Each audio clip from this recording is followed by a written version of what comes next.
एक बार फिर से इस बहुत महत्वपूर्ण वर्कशॉप में, जहां हम विद्या भारती के विद्यालयों के शैक्षणिक उन्नयन की और उसकी उत्कृष्टता के लिए चर्चा वार्ता के लिए हैं। एक बहुत महत्वपूर्ण सेशन आदरणीय डॉक्टर हरीश शर्मा जी का हम सबको 22 दिसंबर 2025 को प्राप्त हुआ।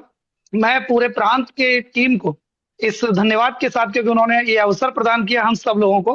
तो प्रशिक्षण विभाग के आदरणीय डॉक्टर अजय शर्मा जी भाई साहब, हमारे प्रांत के माननीय संगठन मंत्री जी श्री हरिशंकर जी भाई साहब, अपने सभी मंत्री श्री डॉक्टर अनिल गर्ग जी, अपने माननीय अध्यक्ष जी राकेश गर्ग जी, राकेश सारस्वत जी भाई साहब, ऐसे अनेक लोगों का मैं पहले ही धन्यवाद देते हुए आप सभी के जुड़ने का स्वागत करता हूं। आज हम एक बार पुनः 27 दिसंबर 2025 को नियत समय पर पुनः जुड़े हुए हैं, और यह वर्कशॉप हम सबके लिए बहुत महत्वपूर्ण हो। मैं एक बार ब्रह्मनाद के साथ इसको प्रारंभ करने की अनुमति चाहता हूं, और हम अपने स्थान पर ब्रह्मनाद करेंगे, और ये सेशन डॉक्टर अजय शर्मा जी के ओपनिंग कमेंट के साथ प्रारंभ होगा। हम ब्रह्मनाद अपने स्थान पर करेंगे। ओ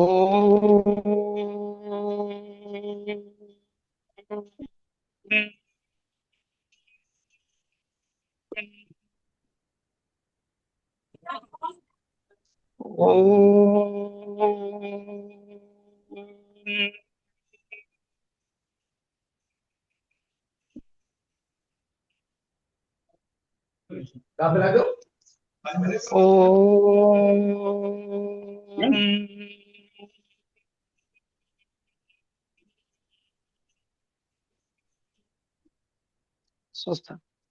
एक बार पुनः आपका स्वागत। मैं इस वर्कशॉप को प्रारंभ करने के लिए आग्रह करूंगा अपने प्रांत के प्रशिक्षण संयोजक, बहुत अनुभवी प्रधानाचार्य रहे हैं, अवकाश प्राप्त हैं, श्री जी बाबा सरस्वती विद्या मंदिर में 37 साल अपने शिक्षण का अनुभव देने के बाद, एक बहुत अच्छा नाम खड़ा करने के बाद, एक बहुत अच्छा परीक्षा परिणाम के विशेषज्ञ के नाते राष्ट्रपति पुरस्कार से सम्मानित आदरणीय डॉक्टर अजय शर्मा जी से मैं आग्रह करूंगा आपका प्रस्ताविकी के साथ, हालांकि प्रस्ताविकी 22 को आई है, फिर भी इस आज के सेशन के प्रस्ताविकी के लिए मैं आग्रह करता हूं डॉक्टर अजय शर्मा जी से। धन्यवाद श्री शशांक जी। प्रारंभ तो आपने कर दिया है। 6 बजे से कार्यक्रम होना था, 6 बजे आपने प्रारंभ कर दिया, धन्यवाद इसके लिए। और सभी जो 80 से अधिक बंधु बहन जुड़ गए हैं, वो भी साधुवाद के पात्र हैं कि समय से जुड़ने का प्रेरणा वो सभी को दे भी रहे हैं। पहला सत्र डॉक्टर हरीश जी का 22 को हुआ था, जिसमें हमने प्रबंधक और प्रधानाचार्य दोनों की क्या भूमिका है और इनके अधीन जितने भी घटक हैं उन सब की एकेडमिक एक्सीलेंस के लिए क्या भूमिका है, विस्तार से विशद वर्णन डॉक्टर हरीश जी ने अपने अनुभव के आधार पर किया था। उसका रिकॉर्डिंग हमने समिति के अनुसार प्रधानाचार्यों के ग्रुप में डाला भी है। अच्छा हो कि वो अपने सब आचार्यों को दिखाया जाए। उसमें आचार्यों की भी भूमिका है, उसमें अभिभावकों की भी भूमिका है, उसमें कर्मचारियों की भी भूमिका है, प्रबंधक और प्रधानाचार्यों की भूमिका तो है ही, उन्होंने तो प्रत्यक्ष उस स्वर को सुना है, तो सभी को दिखाया जाए, ऐसा मेरा आग्रह है। डॉक्टर हरीश जी देश के जाने माने काउंसलर हैं, मोटिवेशनल स्पीकर हैं और अध्यात्म के बहुत समीप हैं। जिनमें अध्यात्म होता है उनका हृदय बड़ा विशद और व्यापक हो जाता है, यानी उनकी बातें भी हृदय से निकलती हैं। पिछले सत्र में हमने देखा ही, अमेरिका और भी अन्य देशों में आपके संपर्क हैं और आप वहां विजिट भी करते हैं, वहां की शिक्षा व्यवस्था को नजदीक से देखा है। आज जो स्टेक होल्डर्स हैं विद्यालय के, चाहे प्रधानाचार्य प्रबंधक होंगे या फिर आचार्य समूह, अभिभावक, बच्चे, कर्मचारी जो भी हैं, सबकी भूमिका विद्यालय के संचालन में क्या है। और बच्चों के अलावा सभी का बच्चों से मातृवत स्नेह और व्यवहार कैसे हो। हम सब बाल केंद्रित शिक्षा पद्धति जब चल रही है, उस जमाने के कार्यकर्ता हैं। तो बच्चों के लिए हम कैसे समर्पित हों, आज का सत्र लगभग इसके इर्द गिर्द घूमेगा। आगे की भी सूचना आपको करना चाहता हूं।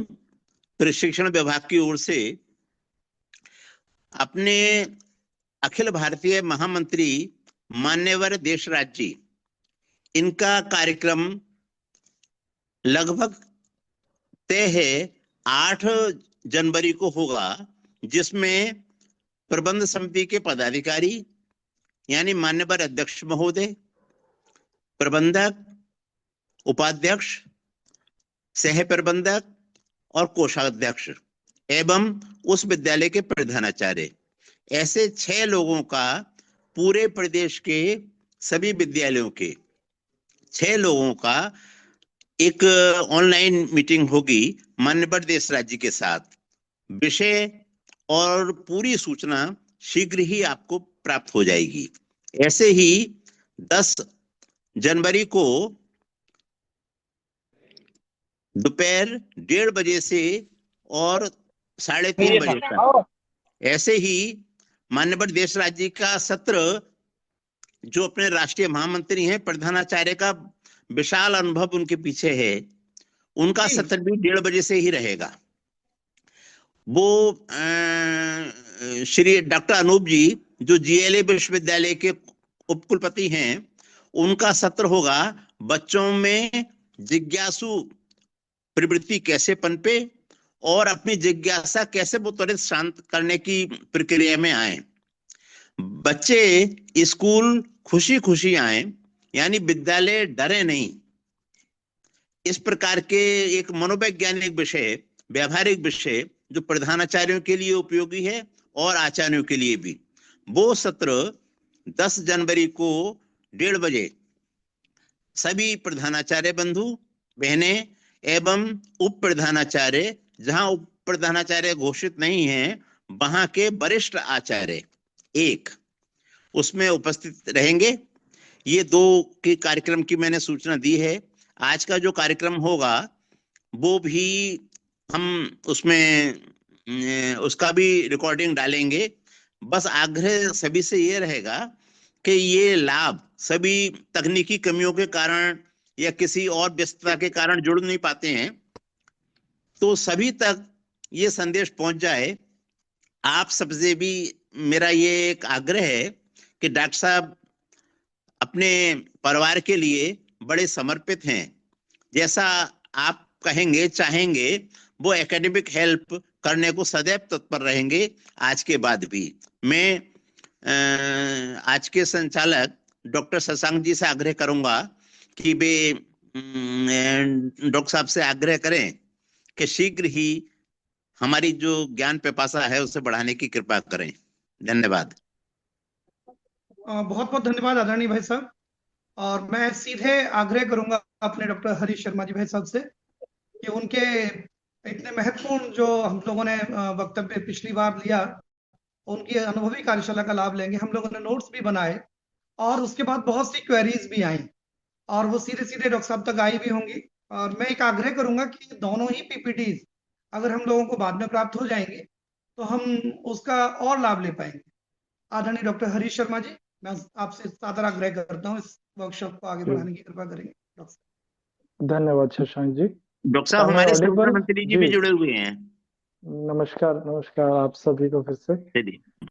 जी प्रखर, आप मुझे शेयरिंग के लिए परमिशन दें, मुझे अपनी पीपीटी को शेयर करना है। राइट।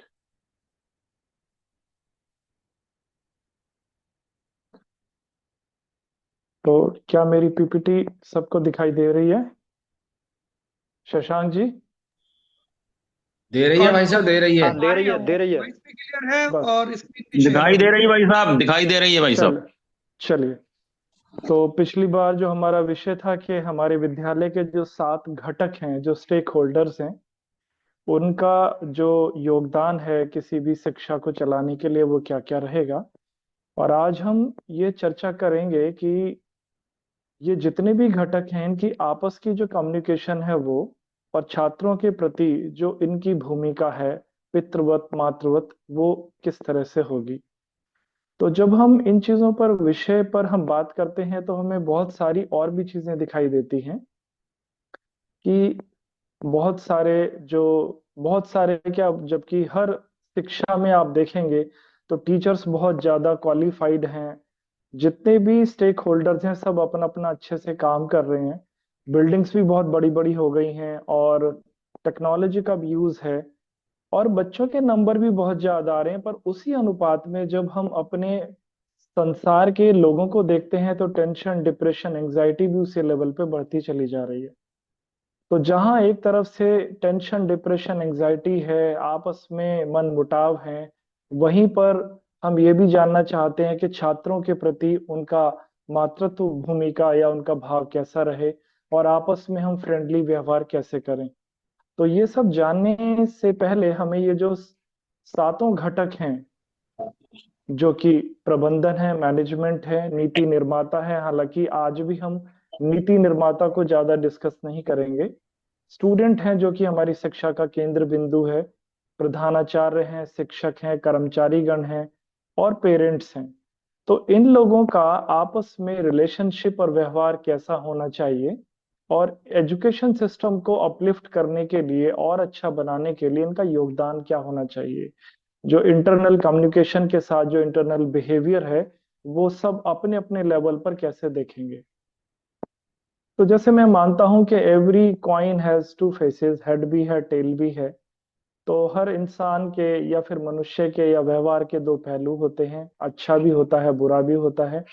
ब्लैक बोर्ड है तो अब तो व्हाइट बोर्ड हो गए हैं। पहले जब ब्लैक बोर्ड होते थे तो फिर चौक से लिखते थे, आज व्हाइट बोर्ड है तो काले रंग के मार्कर से लिखते हैं। विपरीत तत्व अगर दिखाई ना दे तो फिर काम कैसे चलेगा। तो हम ये देखेंगे कि जब किसी स्कूल के अंदर कुछ समस्याएं आती हैं, या किसी स्कूल का रिजल्ट खराब होता है, या वो स्कूल इतना अच्छा आगे नहीं बढ़ पाता, तो समस्या आ कहाँ रही है। तो हमारे समाज में एक बहुत कॉमन सा शब्द है जो बहुत प्रचलित है, जिसका नाम है राजनीति। जब हम बात करते हैं कि ये राजनीति का शिकार हो गया, या इसको बहुत राजनीति करनी आ रही है, पॉलिटिक्स, तो ये शब्द अपने आप में काफी बदनाम सा शब्द है, पर इसके बगैर तो काम भी नहीं चलता।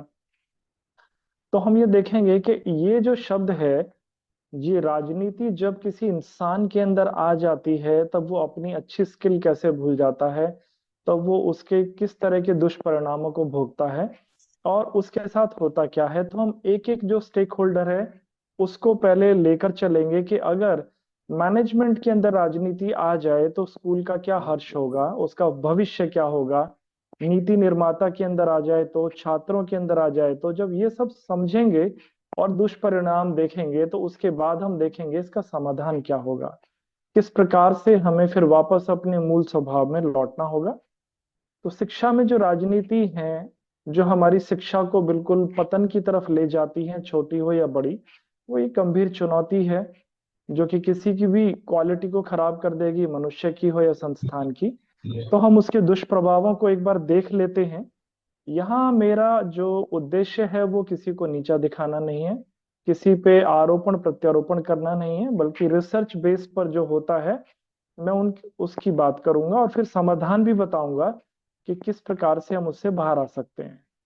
तो जब मैनेजमेंट के अंदर राजनीति आ जाए, तो क्योंकि वो तो फाउंडेशंस होती हैं किसी भी एजुकेशन सिस्टम की, और अगर किसी स्कूल में मैनेजमेंट है ही नहीं तो फाउंडेशन के बगैर बिल्ड कैसे वो स्कूल चलेगा, या वो विद्यालय या कॉलेज या यूनिवर्सिटी चलेगी।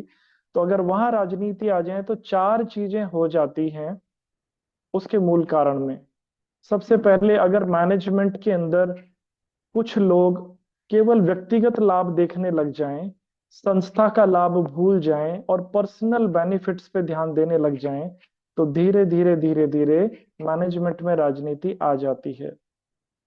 कभी कभी कुछ पक्षपातपूर्ण व्यवहार हो सकता है, कुछ जो बहुत ही मैनेजमेंट के फेवरेट लोग होते हैं उनको अनुचित लाभ देना इस पूरे के पूरे सिस्टम को खराब कर देता है।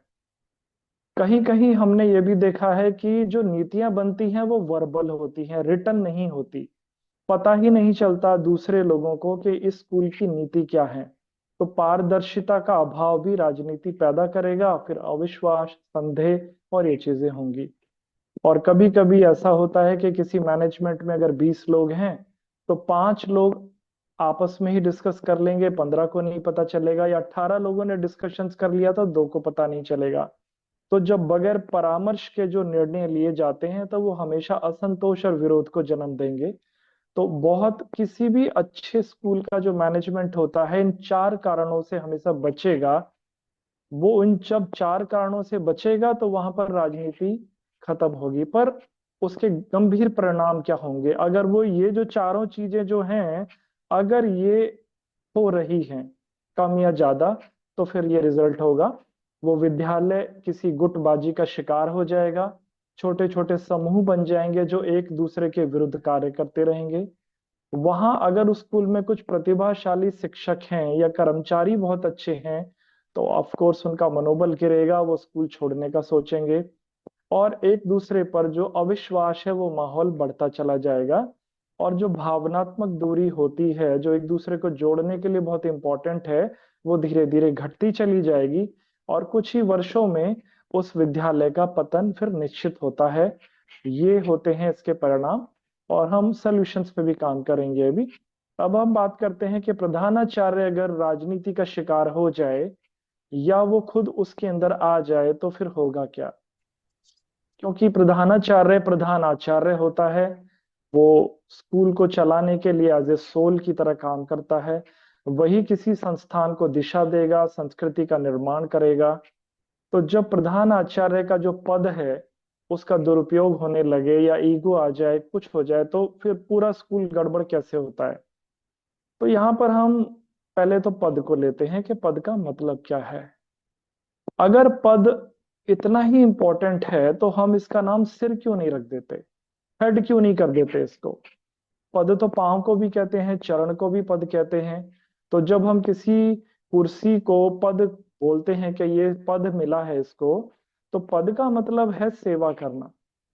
यानी कि वो सेवा करने के लिए आपको कुर्सी मिली है, वो राज्य करने के नहीं मिली। चाहे वो प्रधानमंत्री का पद हो या किसी छोटे से चपरासी का पद हो, उसको उस पद पर रहकर जो स्किल दी गई हैं, जो ताकतें दी गई हैं, उन ताकतों के द्वारा वो सेवा करेगा।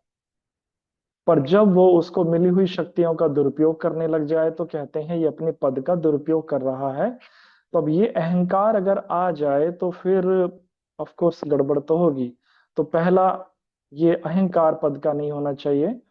प्रिंसिपल को हमेशा आलोचनाओं को सुनने के लिए तैयार रहना चाहिए। जितना बड़ा पद उतनी बड़ी आलोचना। जब अगर प्रिंसिपल कुछ ऐसे होते हैं ना तो व्यक्तिगत आलोचना सुन पाते, अगर कोई कुछ बताना भी चाह रहा है बट अगर उसका बताने का तरीका क्रिटिसिज्म वाला है तो वो उसको व्यक्तिगत आक्रमण मानने लग जाते हैं। उनको लगता है शायद मुझे पर्सनल कहा जा रहा है। ऐसा नहीं होता। हर इंसान की कम्युनिकेशन स्किल अच्छी नहीं होती। सब तरह के लोग होते हैं, कोई अच्छा बोलना जानते हैं, कुछ नहीं जानते। तो सब तरह के लोगों को हैंडल करना प्रिंसिपल काम है। तो वो क्रिटिसिज्म को बर्दाश्त जरूर करे, उसको पर्सनल ना ले। और भय आधारित जो नियंत्रण होता है, यानी कि मोटिवेट करने की बजाय अगर वो टीचर्स को डराने लग जाएगा तो समझ लो फिर पतन चालू। और निरंकुश हो जाना तो ये बहुत खराब बात होती है। तो एक प्रधानाचार्य के अंदर भी अगर ये चारों चीजें आ जाएं तो वो जो स्कूल होता है वो धीरे धीरे धीरे धीरे पतन की तरफ जाने लगता है। तो हमने देखा है रिसर्च में कि क्या दुष्परिणाम होते हैं। 73% ऐसे प्रधानाचार्य के अंडर में जिसमें ये चारों कमियां पाई जाती हैं, तो 73 जो टीचर्स होंगे वो भय के वातावरण में काम करेंगे। 68 से 70% वहां पे जो नए नए विचार वाले टीचर्स होते हैं, जो क्रिएटिव होते हैं, जो बहुत सारे आइडियाज देना चाहते हैं प्रिंसिपल को, वो देना बंद कर देते हैं। तो जो भी नई चीज डेवलप होने वाली होती है वो नहीं होगी। और लगभग 80-82% जो प्रधानाचार्य है उसके अपने शिक्षक से, कर्मचारियों से संबंध खराब हो जाते हैं और वो क्रिटिसिज्म उसको मिलता ही रहता है।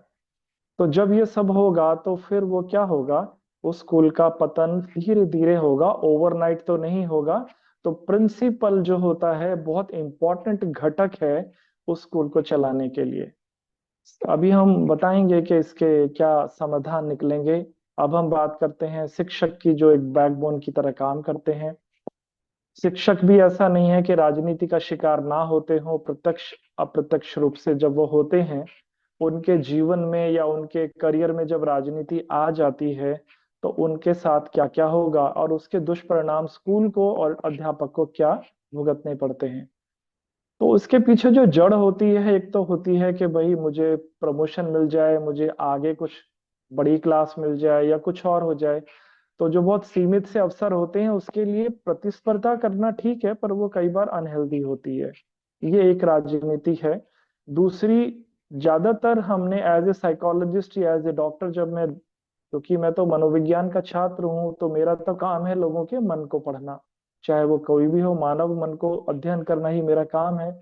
तो जब तुलना चाहे बच्चा करे या कोई मनुष्य एक दूसरे से करता है, तो तब भी वो राजनीति का शिकार होता है। कंपैरिजन, जब हम बच्चों को कहते हैं कि आपस में कंपैरिजन नहीं करना चाहिए, तो हम एक दूसरे से भी करने लग जाते हैं।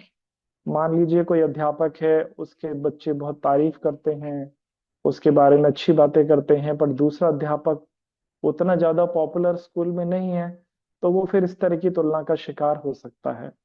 और कभी कभी अपनी पोजीशन का जाने का डर जो असुरक्षा की भावना पैदा करता है, वो भी एक कारण होता है। और छोटे टीचर और बड़ा टीचर, यानी कि जो सीनियर टीचर है, जो बहुत एक्सपीरियंस्ड है और जो अभी नया नया आया है, उनके बीच में भी कभी कभी रिलेशनशिप जब खराब हो जाती है, तो यहाँ से फिर वो राजनीति, जो खराब एक तरह की बैड पॉलिटिक्स होती है, वो स्टार्ट होती है।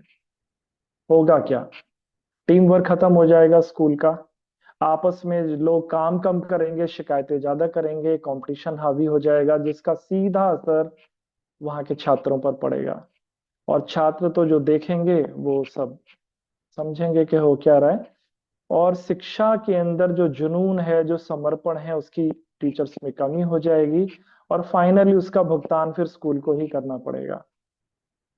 कर्मचारी, जो हमारे नॉन एजुकेशनल एम्प्लॉयज होते हैं, जिनका, जो टीचर्स नहीं होते परंतु वो बहुत इंपॉर्टेंट होते हैं, उनके हजारों ऐसे काम होते हैं जो शिक्षा के लेवल को ऊपर उठाने में उनकी जरूरत होती है।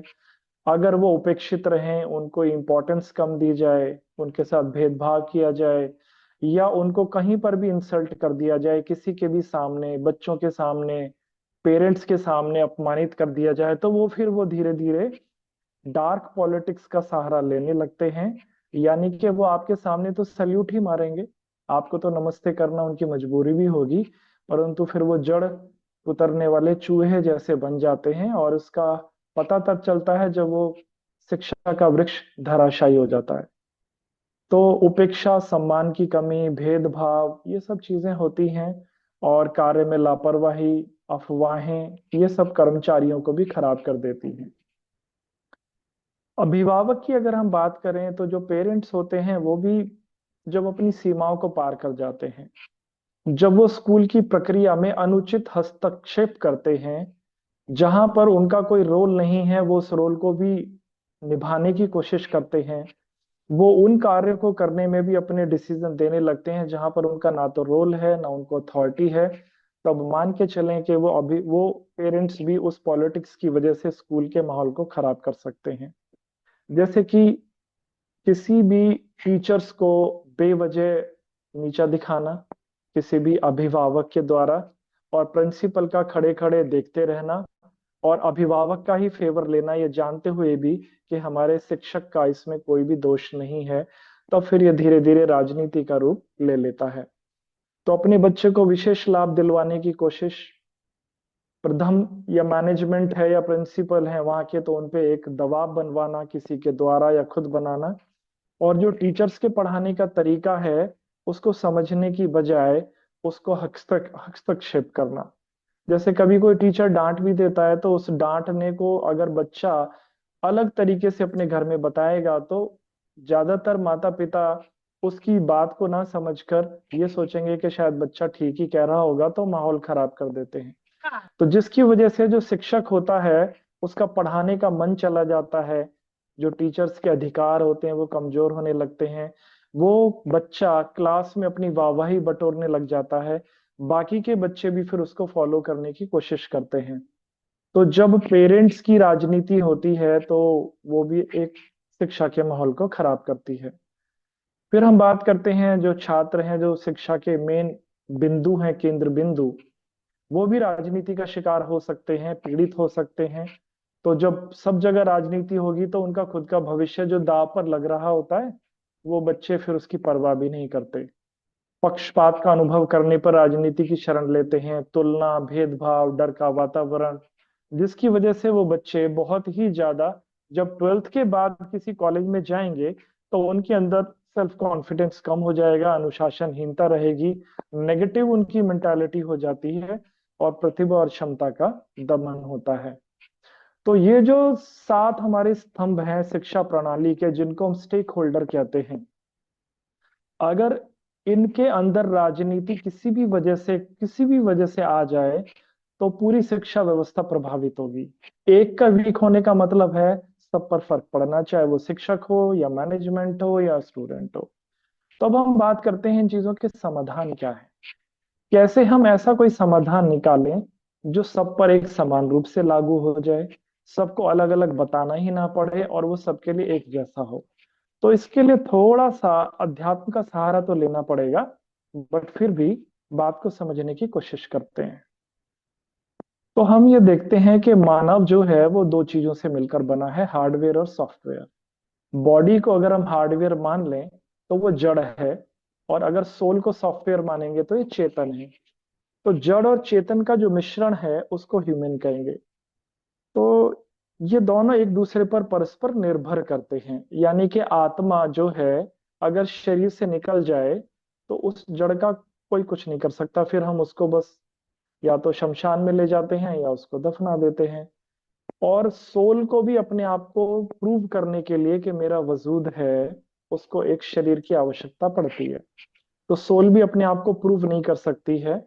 सोल को बहुत नाम होते हैं, आत्मा बोलते हैं, कॉन्शियसनेस बोलते हैं उसको, साइकोलॉजी में चेतना बोलेंगे उसको, कोई भी आप नाम दे दीजिए, बट आप उसको अच्छे से समझते हैं। तो अब हम देखेंगे जो ये बॉडी है इसकी कुछ नीड्स होती हैं, जरूरत होती हैं। सोल की भी जरूरत होती है। तो हर इंसान जीना ही चाहता है, मरना तो कोई नहीं चाहता।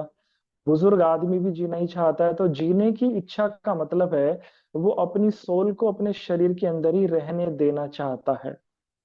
साथ में कोई भी मनुष्य दुखी नहीं रहना चाहता, कोई परेशान नहीं रहना चाहता। तो दूसरा, सुखी रहने का काम निरंतर करता रहता है।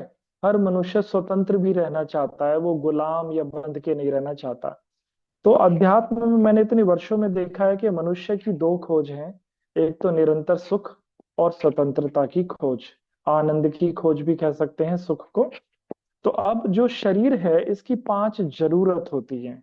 तो 5 जो इसकी जरूरत होती है शरीर की, ऐसे ही हमारी जो सोल होती है उसकी भी, कॉन्शियसनेस की भी जरूरत होती है। तो इसकी जरूरत होती है 9। तो जब हम शरीर की जरूरत की बात करें तो ये होती है फूड, एयर, वाटर, प्रोटेक्शन और सिक्योरिटी। यानी कि मनुष्य का शरीर आत्मा के रहने पर भी अगर भोजन ना दिया जाए तो कुछ ही दिनों या महीनों में मर जाता है, जिसको मरना कहते हैं। यानी कि वो सोल और बॉडी अलग अलग हो जाएगी। सांस के बगैर तो हम कुछ मिनट भी नहीं जी पाते। पानी भी हमें कुछ दिनों में अगर ना मिले तो हम मर जाते हैं। प्रोटेक्शन का मतलब होता है शरीर को सर्दी और गर्मी से बचाने के लिए कुछ इंतजाम करना। तो उसके लिए हम घर बनाते हैं, एसी, पंखे, कूलर, हीटर, ये सब शरीर को, बॉडी को प्रोटेक्ट करते हैं। क्योंकि हमारा मनुष्य शरीर -10 में नहीं रह पाएगा बगैर कपड़ों के, 60 डिग्री में भी नहीं रह पाएगा। सिक्योरिटी का मतलब होता है जंगली जानवरों से रक्षा करना, चोरों से, डाकुओं से रक्षा करना, वो सिक्योरिटी का दूसरा लेवल है। तो ये जो बॉडी की नीड होती है, ये शरीर को लगातार नहीं चाहिए। मान लीजिए आप भोजन खा रहे हैं तो आप लगातार नहीं खा पाएंगे। अगर आप ऐसा करेंगे तो आप दुख में आ जाएंगे। सुबह भोजन कर लिया, दोपहर को कर लिया, शाम को कर लिया, तो आपने भोजन के बीच में एक अंतराल रखा, एक गैप रखा। एयर में भी हम रुक जाते हैं, पानी भी हम थोड़े थोड़े समय के बाद लेते हैं। तो आप लगातार हंस नहीं सकते, लगातार आप रो नहीं सकते, आप लगातार चल नहीं सकते, आप लगातार गुस्सा नहीं कर सकते, आप कुछ भी बॉडी के लेवल पे लगातार नहीं करेंगे, बीच बीच में विराम देंगे। ये ही विराम शरीर को सुखी रखता है। कॉन्शियसनेस का जो लेवल होता है उस पे हमें हमारी जरूरत वहां भी है। तो वहां पर जो हमारी 9 जरूरत होती हैं उनको कहते हैं वैल्यूज। जब भी किसी स्कूल में, कॉलेज में, एजुकेशन सिस्टम में, या मनुष्यों के परिवार में, या ग्राम में, समाज में, जब ये 9 वैल्यूज की कमी होने लग जाती है तब राजनीति आती है, मनमुटाव आते हैं, टेंशन, डिप्रेशन, एंजाइटी, लड़ाई झगड़े, वाद विवाद सब आ जाते हैं। ऐसा नहीं है कि खाने को नहीं मिल रहा, खाने को तो मिल रहा है। मान लीजिए कि एक कमरे में 10 लोग बैठे हैं और उन 10 लोगों का आपस में संबंध अच्छे नहीं है, तो वहां पे 4 AC लगाने से उनके संबंध तो बढ़िया हो नहीं जाएंगे। वहां पे उनको ज्यादा भोजन कराने से भी संबंध अच्छे नहीं होंगे। संबंधों को अच्छा करने के लिए हमें कॉन्शियसनेस के लेवल पे समझना होगा कि जब संबंध खराब होते हैं तो क्या शरीर की जरूरतें पूरे करने से वो ठीक होंगे, या फिर वो उसका कोई और तरीका है। मान लीजिए आपके पेरेंट्स हैं, उनसे संबंध खराब है, तो क्या उनको चाय पानी करने से क्या संबंध अच्छे हो जाएंगे? कि आपने 2 समोसे और एक चाय पिला दी, वो तो बॉडी नीड है, उससे तो उनका पेट भर गया। तो हमें देखना होगा गड़बड़ कहाँ है और उसको ठीक कैसे करेंगे। तो ये जो हमारी वैल्यूज होती हैं ये 9 होती हैं, जो हमारी सोल के लिए बहुत इंपॉर्टेंट होती हैं। तो सबसे पहले हम देखेंगे ट्रस्ट को।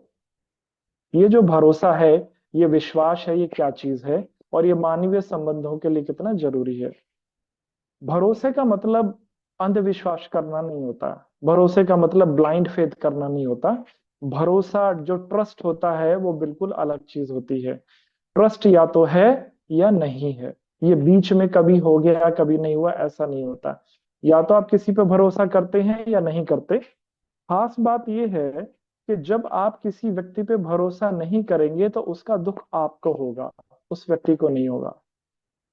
जैसे मान लीजिए आप एक कैब में जा रहे हैं, अब आपने मथुरा से कैब की और आप जा रहे हैं आगरा की तरफ, परंतु कैब वाला आपको दिल्ली की तरफ ले जाने लगा। तो जब वो दिल्ली की तरफ ले जाने लगा तो आपका कैब वाले से भरोसा उठ गया कि ये मुझे कहाँ लेकर जा रहा है। तो जैसे ही भरोसा उठेगा आपके अंदर घबराहट होगी, कैब वाले के अंदर नहीं होगी। तो जब भी हम किसी पर भरोसा नहीं करते तब हम उस पर शक करते हैं, और शक करने वाला व्यक्ति ही दुखी रहता है। तो इसका सलूशन होता है कि जब भी आपका किसी से भरोसा उठने लग जाए तो कम्युनिकेशन इज द सलूशन। आपको उस व्यक्ति से बात करनी चाहिए, खुल के बात करनी चाहिए, सामने बिठा के बात करनी चाहिए, अपने अविश्वास का कारण बताना चाहिए, ये जानने की कोशिश करनी चाहिए कि मुझे से मेरा जो आप पर भरोसा उठ रहा है उसके पीछे आपका रिस्पॉन्स, रिप्लाई क्या है। तो फिर कैब वाले से आपने पूछा कि भैया अब मुझे तो आगरा जाना है, तुम ये मुझे कहाँ दिल्ली की तरफ लेके जा रहे हो।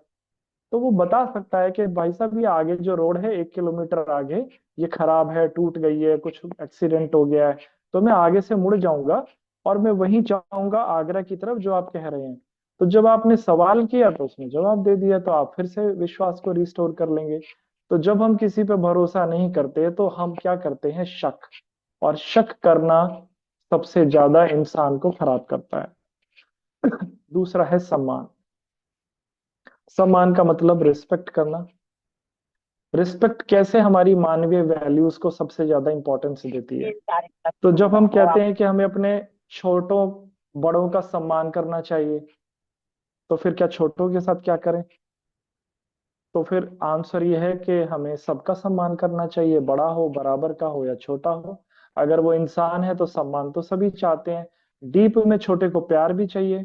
बट अगर हम उसको सम्मान की दृष्टि से देखेंगे या करेंगे तो फिर हमें ये पता चलना चाहिए कि इंसान का दिमाग सम्मान करने से पहले 3 बातें करेगा। यानी कि जब भी हम किसी व्यक्ति के लिए सम्मान डिसाइड करते हैं तो हमारा दिमाग उसमें इन्वॉल्व हो जाता है और वो 3 कार्य करता है। सबसे पहले वो व्यक्ति को इवैल्यूएट करेगा, मूल्यांकन करेगा उसका। तो एक तो मूल्यांकन होता है, मान लीजिए कोई एग्जाम्पल के तौर पर किसी की वैल्यू अगर 100 रुपए है, अभी मैं उसको 100 रुपए में बोल रहा हूं पर उसका मतलब मेरा 100 रुपए से नहीं है। मान लीजिए एक इंसान है, उसकी वैल्यू 100 रुपए है। अब आपने उसका मूल्यांकन ज्यादा कर दिया, आपने उसको 1 लाख का बना दिया, तो क्या होगा? जैसे बच्चे हैं, एक टीचर की वैल्यू 100 रुपए है, पर वो कह रहे हैं कि सर आप तो भगवान हो हमारे लिए, आपके बगैर तो हमारा गुजारा ही नहीं चलेगा, आप तो इतना बढ़िया पढ़ाते हो, आप तो ये करते हो, आप तो वो करते हो। उसकी इतनी ज्यादा तारीफ कर दी गई कि वो उस तारीफ को सच मानने लग गया। तो जब वो उस तारीफ को सच मानने लग गया तो उसने अपना इवैल्यूएशन जो था वो जरूरत से ज्यादा कर लिया। वैल्यू तो उसकी 100 रुपए थी, बट उसने अपने आप को 1 लाख का बना लिया। तो जब कोई व्यक्ति 100 का है और खुद को 1 लाख का मानने लग जाए तो उसमें अहंकार अपने आप आ जाएगा। अब बच्चे तो जो कह रहे हैं, हो सकता है भय से या लालच से बात कर रहे हैं। एक होता है जो वैल्यूएशन है उसको बिल्कुल घटा देना, 100 रुपए का व्यक्ति है उसको 2 कौड़ी का बताना। ज्यादातर आपने देखा होगा कि जो छोटे बच्चों के साथ हम इस तरह से करते ही रहते हैं, तू तो गधा है, तुझसे तो कुछ नहीं होगा, तू तो निकम्मा है, तेरी कोई वैल्यू नहीं है। तो हम उसके सम्मान को 2 कौड़ी का कर देते हैं। तो अगर ऐसा हो जाता है तो डिप्रेशन आ जाता है। दोनों ही कंडीशन में जो बोलने वाला व्यक्ति है, हम उसकी बात को सच मान रहे होते हैं। तो हम 100 रुपए के थे, ना तो हम 1 लाख के थे, ना ही हम 2 कौड़ी के हैं, पर सामने वाले ने जो कहा हमने सच मान लिया। एक होता है अदर इवैल्यूएशन, यानी कि अदर इवैल्यूएशन का मतलब ये है सम्मान से रिलेटेड। मान लीजिए आप एक पार्टी में गए, अब उस पार्टी में 10 लोगों ने आपको बहुत ही सुंदर बता दिया कि आप तो पार्टी की जान लग रहे हो, बहुत सुंदर हो, अच्छे हो, तो आप तो बिल्कुल ही फूल के कुप्पा हो गए, गर्व से भर गए। दरअसल वो आपका सम्मान नहीं कर रहा, वो आपको इवैल्यूएट नहीं कर रहा, वो आपके उस कपड़ों की वैल्यूएशन कर रहा है जो आपने पहने हुए हैं। सुंदर आप किस वजह से लग रहे हो? कपड़ों से। आप कपड़े उतार देंगे तो क्या अभी भी वो आपको सुंदर बोलेगा? तो वो आपके कपड़ों का मूल्यांकन कर रहा है। तो जब कोई व्यक्ति हमारे कपड़ों का मूल्यांकन करता है तो वो फिर हमारे घर का भी मूल्यांकन कर देगा, हमारे जो डेजिग्नेशन है उसका भी कर देगा। जब तक आप प्रिंसिपल हैं वो आपको बढ़िया बताएगा, जिस दिन आप छोड़ देंगे उस नौकरी को तो वो आपको पूछेगा भी नहीं। तो हमें ये देख लेना चाहिए कि सम्मान जो किया जा रहा है उसके पीछे इवैल्यूएशन क्या चीज है। तो जब हम किसी को सम्मान करते हैं या हमारा कोई कर रहा हो तो आप उसका मूल्यांकन जरूर करें। हमेशा राइट इवैल्यूएशन होनी चाहिए। 100 रुपए का है तो 100 रुपए का बताना, कहना, समझना चाहिए। ये हमारे मिसअंडरस्टैंडिंग के लिए जरूरी है। तीसरा है स्नेह। स्नेह का मतलब होता है एक तरह की केयरिंग। तो जब हम किसी इंसान की केयरिंग करते हैं, यानी कि उसका ध्यान रखते हैं, उसके बारे में अच्छा पूछते हैं, उसकी जितनी भी बातें हम, यानी कि जब हम किससे कनेक्टेड फील करते हैं, यानी कि जुड़ाव महसूस करते हैं, तो ये भावना खुद ही आ जाती है। स्नेह का विपरीत होता है जेलस, जलन। जब भी आप किसी व्यक्ति से जलन करेंगे, यानी कि कंपेयर करेंगे खुद का, तो आपके अंदर से स्नेह का भाव उसी वक्त चला जाएगा और उस जलन का जो दुख होगा वो आपको ही होगा, उस व्यक्ति को नहीं होगा। तो जब हम स्नेह रखेंगे तो हम जलन के भाव से मुक्त हो जाते हैं। तो हम देखेंगे क्या हमारा जो मैनेजमेंट है, वो लोग या फिर जो और बड़े लोग हैं, बच्चों से किस तरह का भाव रखते हैं, जलन का, स्नेह का, बराबर। ये सबके लिए बराबर है। बच्चों पे अभी आएंगे, पर अभी मैं 9 फीलिंग्स को ही डिस्क्राइब कर रहा हूँ। ममता। ममता का मतलब जैसे आपने सुना भी होगा कि माँ की ममता। जब भी मनुष्य के शरीर के पोषण और रक्षा के लिए आप कोई कार्य करते हैं तो वो ममता के भाव के वशीभूत होकर ही करते हैं। शरीर का ध्यान रखना, अभी मैं बात आत्मा की नहीं कर रहा, केवल शरीर की।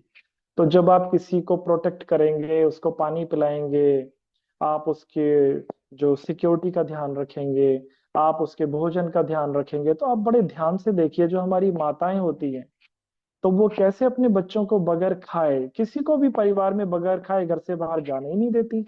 यानी कि वो उनके शरीर की रक्षा करने के लिए कृत संकल्पित होती है। बेटा आपने कुछ खाया क्या, आप भूखे हो गए, वो चाहे घर में बड़ा हो या छोटा। इसलिए ये वर्ड माँ के साथ जुड़ा हुआ है, क्योंकि वो शरीर के साथ बहुत ज्यादा ध्यान और केयरिंग, क्योंकि वो एक शरीर को जन्म भी देती है। फिर अगला शब्द होता है वात्सल्य। पिता के साथ हमेशा वात्सल्य वर्ड जुड़ा ही होता है। जब हम आत्मा की अपलिफ्टमेंट के लिए, किसी की सोल की अपलिफ्टमेंट के लिए, किसी को अच्छी राह दिखाने के लिए, किसी का जीवन सुधारने के लिए हम जब उसको सलाह देते हैं, ज्ञान देते हैं, शिक्षा देते हैं, तब हम वात्सल्य के भाव में होते हैं। तो इसीलिए जो गुरु होते हैं, टीचर होते हैं, वो हमेशा अपने बच्चों के साथ वात्सल्य के भाव में होते हैं। जब भी आप किसी व्यक्ति को अच्छी सलाह दोगे, सही रास्ता दिखाओगे, उसको अपलिफ्ट करोगे, आपके अंदर खुद ही वात्सल्य का भाव आ जाएगा। तो आपको ये देखना है कि क्या आप ये पांचों के पांचों भाव में कितने टाइम रहते हैं, सुबह से रात तक। कितनी देर आप विश्वास के भाव में रहे, कितनी देर आपके अंदर सम्मान का लेने और देने का भाव आया, स्नेह में कितनी देर रहे। जितनी जितनी देर तक ये भाव चले जाएंगे, आप दुख में ही रहोगे, सुख नहीं मिलेगा। अगला भाव है श्रद्धा का। श्रद्धा का मतलब क्या होता है? श्रद्धा किसके लिए की जाती है? ऐसे लोग जिन्होंने हमारे खुद की अपलिफ्टमेंट के लिए, हमारे ऊपर उठाने के लिए जो कोई कार्य किया होता है, तो उसके प्रति हम श्रद्धा उत्पन्न कर देते हैं। गुरुओं के प्रति श्रद्धा होती है। सदगुरु, गुरु, टीचर, गाइड, पिता, माता, ये जितने भी बड़े लोग होते हैं, क्योंकि हमारे जीवन को संवारते हैं, हमें ऊपर लेकर जाते हैं, तो हम उनके प्रति श्रद्धा महसूस करते हैं। गौरव का भाव हमारे अंदर तब आता है जब हम उन लोगों के प्रति अपनी श्रद्धा जाहिर करते हैं जिन्होंने हमारे देश के लिए, समाज के लिए, स्कूल के लिए, शिक्षा के लिए कुछ बेहतर किया, अपलिफ्टमेंट के लिए किया, तो हम उनके प्रति गौरव का। इसीलिए जब हम एपीजे अब्दुल कलाम, विवेकानंद, महात्मा गांधी और भी जितने भी बहुत बड़े बड़े लोग हैं, हजारों लाखों लोग हैं, कबीर है, नानक है, इन लोगों की जब बातें करते हैं तो हम गौरवान्वित हो जाते हैं कि इन्होंने पूरा जीवन दे दिया हमारे अपलिफ्टमेंट के लिए। कृतज्ञता का कृतज्ञता का मतलब होता है, अगर किसी ने पर्सनली एक समय निकाला हो मेरे अपने जीवन को अपलिफ्ट करने के लिए। यानी कि मान लीजिए टीचर है और उसने पढ़ाने स्कूल के बाद एक बच्चे को कहा कि बेटा आप अभी घर मत जाओ, आपको जो समस्या आ रही थी मैथ में, मैं बैठ के सॉल्व करता हूँ और मैं कल तुम्हारे घर भी आऊंगा, फिर हम बैठ के बात करेंगे। जब आप अपना पर्सनल टाइम निकालते हो किसी को ऊपर उठाने के लिए, तो वो व्यक्ति आपके प्रति कृतज्ञता का भाव पैदा कर लेगा। इसके लिए जरूरत ही नहीं है आपको कुछ करने की। तो हमें ये देखना होता है कि हम, हमारे लिए कितने लोग कृतज्ञ हैं। लिस्ट बना के देख लीजिए, आपको पता चल जाएगा कितने लोग आपके लिए कृतज्ञ हैं। और फिर बात करते हैं नौवां मूल्य, जो कि प्रेम का है। जब हमारे अंदर ये आठों भाव बारी बारी से आते और जाते रहते हैं, तब हम प्रेम में होते हैं। और जो व्यक्ति प्रेम के मूल्य में है, पूरा संसार उसके चरणों में सिर झुका देता है। तो जो अध्यापक होता है, शिक्षा के जितने भी लोग होते हैं, चाहे वो प्रिंसिपल हो या फिर वो मैनेजमेंट के लोग हों, वो इन नौ भावों में कहीं ना कहीं रहते ही हैं। तब हम ये देखेंगे कि वो अलग अलग से जो सातों घटक हैं, वो इन भावों में कैसे रहते हैं। तो बात करते हैं मैनेजमेंट की। मैनेजमेंट ट्रस्ट, रिस्पेक्ट, ममता और मार्गदर्शन, इन चारों भावों को कभी भी ना छोड़े, चाहे कुछ भी हो जाए। विश्वास का मतलब ट्रस्ट है। पारदर्शी फीस नीति हो, कम्युनिकेशन ओपन हो, समय पर टाइम से लोगों का वेतन का भुगतान हो रहा है, स्कूल की बिल्डिंग ठीक करने के लिए धन दिया जा रहा है, अगर वहां पर कोई लाइब्रेरी बननी है तो वो हो रहा है। यानी कि ट्रस्ट पैदा करने का काम होता है मैनेजमेंट का। और जितने भी शिक्षक हैं, उनको रिस्पेक्ट देना, उनके सुझावों को महत्व देना, ये उनको सम्मान देना होता है, उनके आइडियाज को सुनना, समझना। ममता का मतलब होता है जितने भी टीचर्स हैं उनके लिए, उनके परिवार के लिए कुछ ऐसी कल्याणकारी योजनाएं बनाना जिससे कि उनको लगे कि ये हमारे परिवार और हमारे लिए बहुत ही ज्यादा अच्छे तरीके से हैं। और ऑफ कोर्स मार्गदर्शन तो उनको करना ही पड़ेगा। अगर मैनेजमेंट मार्गदर्शन नहीं करेगा तो फिर स्कूल का मार्गदर्शन करेगा कौन? तो ये 4 भाव मैनेजमेंट को कभी भी नहीं छोड़ने चाहिए। अगर हम बात करें प्रिंसिपल की, तो प्रिंसिपल के अंदर केयरिंग का भाव होना चाहिए। व्यक्तिगत जो रिलेशनशिप होती है ना, वो प्रिंसिपल की बहुत स्ट्रांग होनी चाहिए। बच्चों को एक इमोशनल प्रोटेक्शन मिलनी चाहिए, उनको लगना चाहिए कि हमारे प्रिंसिपल हमारे बिल्कुल पिता जैसे हैं। मार्गदर्शन उनके अंदर भी होना चाहिए। उनके अंदर भी श्रद्धा उत्पन्न करवाने के लिए सेवा भाव होना चाहिए। वो कब मैंने तो एक ऐसे प्रिंसिपल को देखा जो मैं हैरान हो गया कि मैं थोड़ा कहीं चला गया था एक स्कूल में, तो मैं संडे को उन्होंने बुलाया था और मैं वहाँ, स्कूल तो बंद था पर उन्होंने बुला लिया मुझे। मैं गया तो वो क्लासरूम का वो बोर्ड साफ कर रहे थे। तो मैंने कहा सर आप तो प्रिंसिपल हैं, आप बोर्ड साफ क्यों कर रहे हैं? बोले नहीं नहीं, एक बार चक्कर मार लेता हूँ तो अच्छा लगता है, ऐसा कोई वो नहीं है, बोर्ड तो कोई भी साफ कर देगा, पर ये मुझे तो मैं इतना प्रभावित हो गया उनके उससे कि बताइए अभी भी इनके अंदर इतना बड़ा सेवा का भाव है।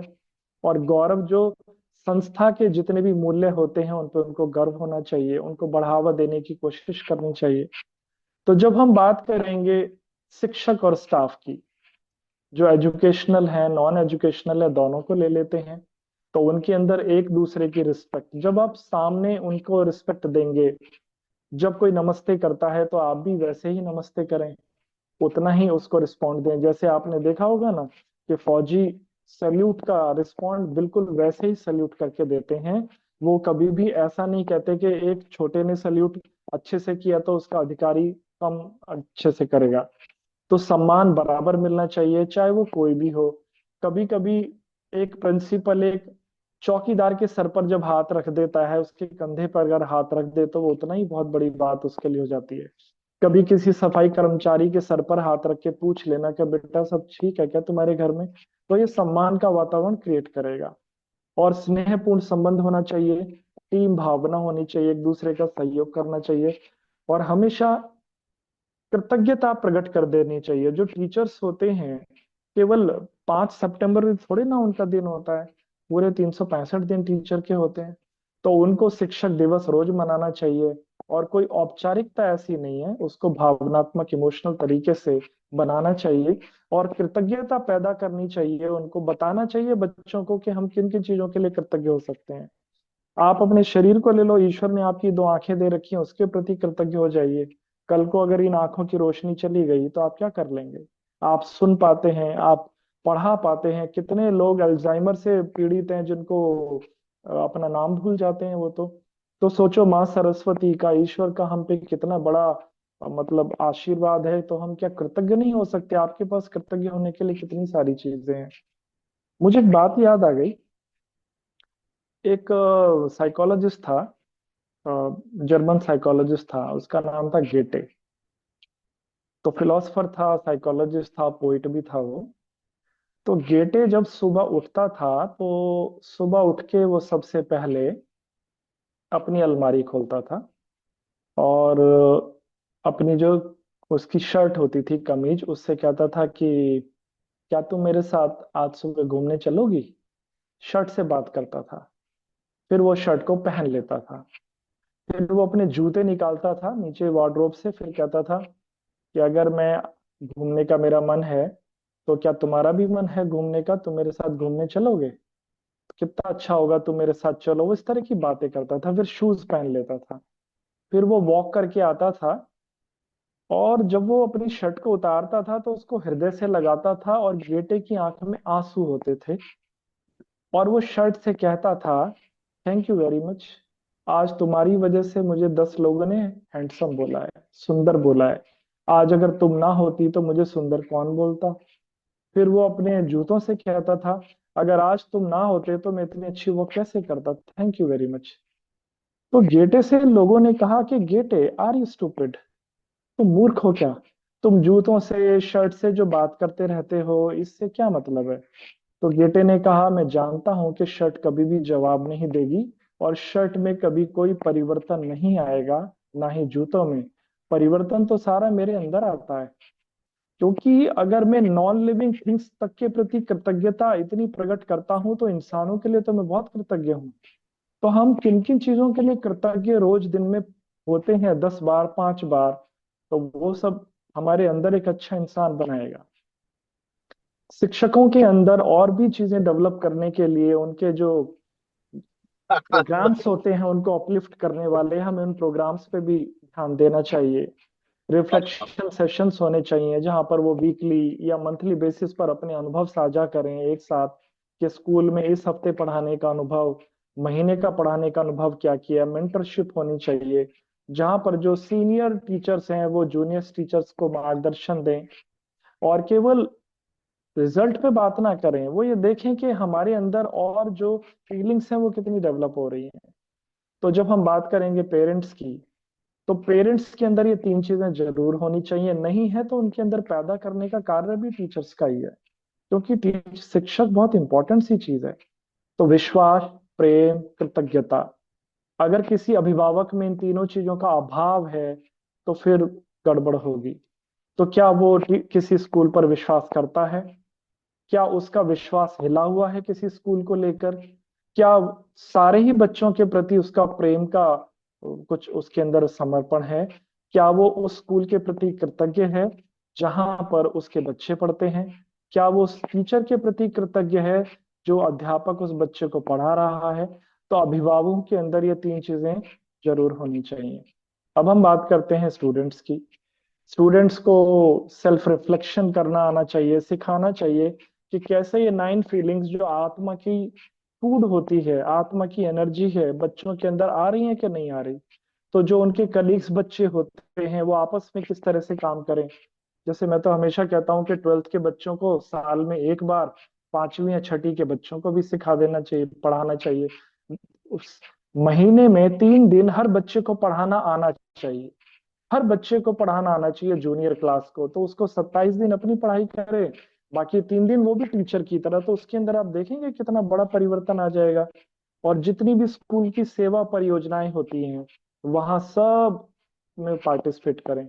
बच्चों को वृद्धाश्रम में लेके जाएं, बच्चों को अनाथ आश्रम में लेके जाएं, जहां पर बीमार लोग होते हैं वहां लेके जाएं और वहां उनकी सेवा करवाएं। कितनी सेवा के काम है जो बच्चे कर सकते हैं। 1ली से 5वीं क्लास तक के जो बच्चे होते हैं उनके अब फोकस होना चाहिए स्नेह, सम्मान, कृतज्ञता पर। कहानियों के द्वारा, खेलों के द्वारा उनका परिचय कराना चाहिए। और 6ठी से 8वीं तक के जो बच्चे होते हैं उनके अंदर ट्रस्ट, केयरिंग, श्रद्धा, इनका अभ्यास कराना चाहिए। 9वीं 10वीं क्लास के जो बच्चे होते हैं उनको मार्गदर्शन, गौरव, प्रेम, लीडरशिप और सामाजिक जिम्मेवारी के माध्यम से उनको समझाना चाहिए। 11वीं 12वीं के बच्चों के अंदर सारे भाव, आप बड़े हैरान हो जाएंगे, बच्चों में ऑलरेडी ये भाव होते हैं, बस हमें उनको थोड़ा सा रिवीजन करवाना पड़ता है। तो जब हम इन सारी चीजों को करवाने लग जाएंगे तो आप देखेंगे स्कूल की काया पलट होगी। मैं 2-3 केस स्टडी दे देता हूँ, हालांकि मैं तो रोज ही इनसे मेरे सामने रहती हैं। 9th क्लास का एक बच्चा है, क्लास में डिस्ट्रक्शन पैदा कर रहा है। टीचर ने पारंपरिक जो उसको आता था दंड दे दिया, अभिभावक से शिकायत कर दी, पिटाई हो गई, मारपीट हो गई, कोई सोल्यूशन नहीं था। तो समस्या की पहचान पहले करें कि विद्यार्थी के इस व्यवहार के पीछे कारण क्या है। बच्चा कोई रोल नंबर थोड़ी ना है, उसकी एक स्टोरी भी होगी। क्या कोई घरेलू समस्या है? क्या बच्चे में कॉन्फिडेंस की कमी आ गई है? और जब आपको पता चल जाएगा कि इसका कारण क्या है, तो दंड देने की बजाय यहाँ पर स्नेह, लगातार उसकी काउंसलिंग करना और उसको कुछ जिम्मेवारी सौंपना जिससे वो अपने अंदर आत्मविश्वास पैदा करे। उसको कोई काम ही दे दिया जाए जिसको वो कर पाए, जिसको करने के बाद फिर उसका सम्मान किया जाए बच्चे का। तो आप देखेंगे कि जब इस तरह से काम किया जाएगा तो बच्चा अपने आप ही सकारात्मक परिणाम 2-3 महीने में दे देगा और आपको रिजल्ट आ जाएगा। तो मैं कहना चाहता हूँ कि जो हमारी वैल्यूज होती हैं उस पर आधारित जो शिक्षा हम देते हैं वो हमेशा परमानेंट होती है। दंड देना अस्थाई होता है, पर प्रेम से आप किसी भी चीज को सॉल्व करोगे। एक और ले लेते हैं। टीचर्स के अंदर मोटिवेशन कम था, उनको लग रहा था कि हम इतने सारे काम दे दिए हैं, हमारी उतनी कम रिस्पेक्ट नहीं होती है, मान्यता नहीं हो रही है, थकान बढ़ रही है, इमोशनल, फिजिकल। तो फिर टीचर को क्या चाहिए? सम्मान चाहिए।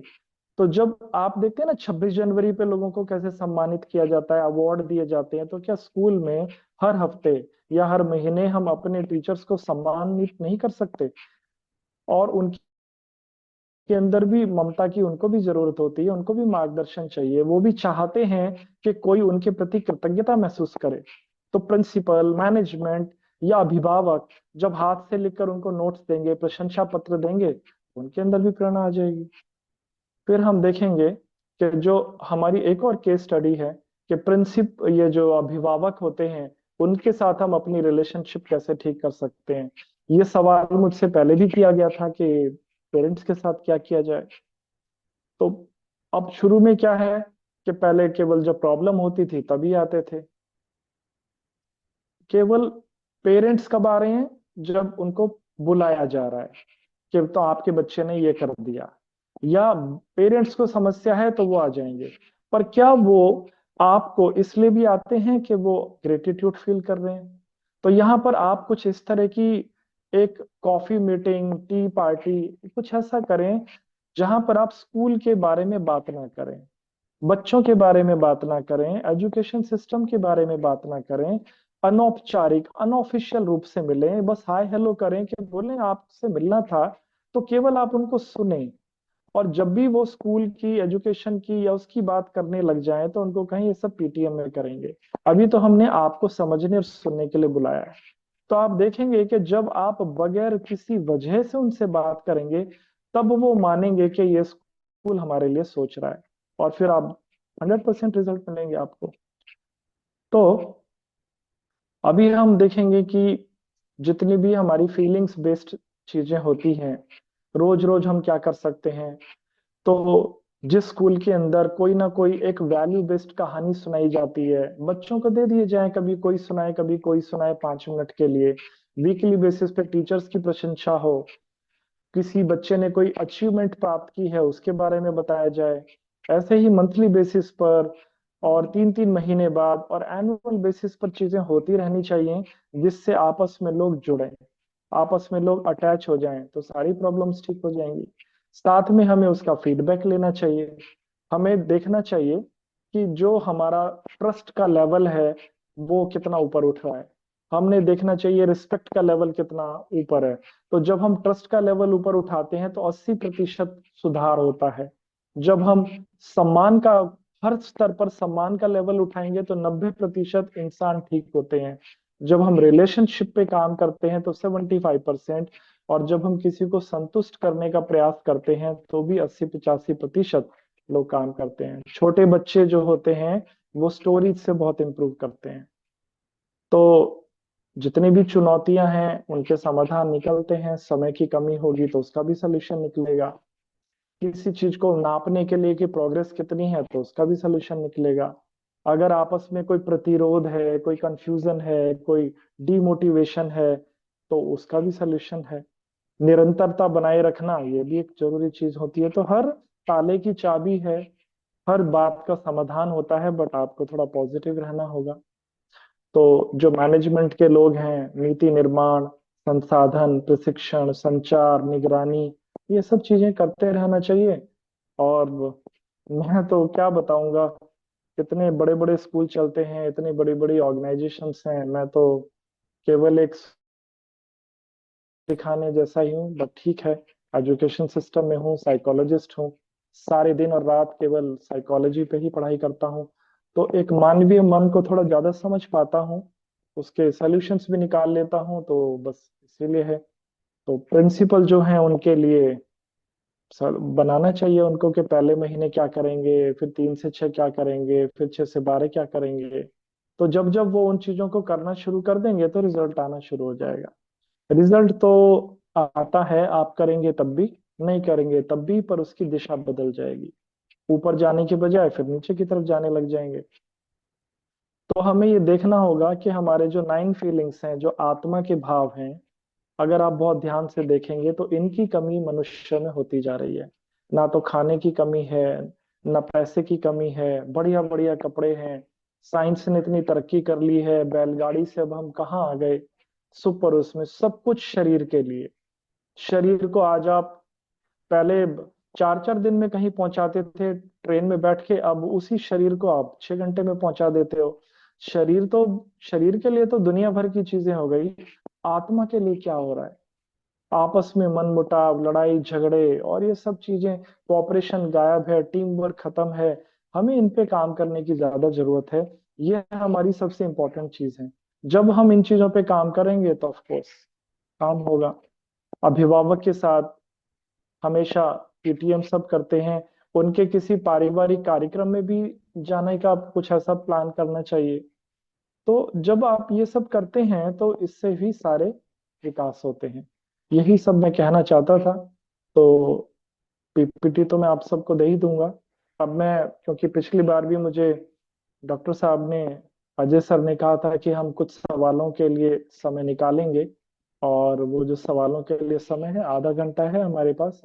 तो ये अब ज्यादा बताने के लिए कुछ है नहीं। तो 3 वर्षों में अगर आप काम करना शुरू करेंगे तो जो मैंने अपने जीवन में देखा है, परिवर्तन दिखते हैं। वो स्कूल पूरे शहर में फेमस हो जाता है अपनी वैल्यूज के लिए, राइट।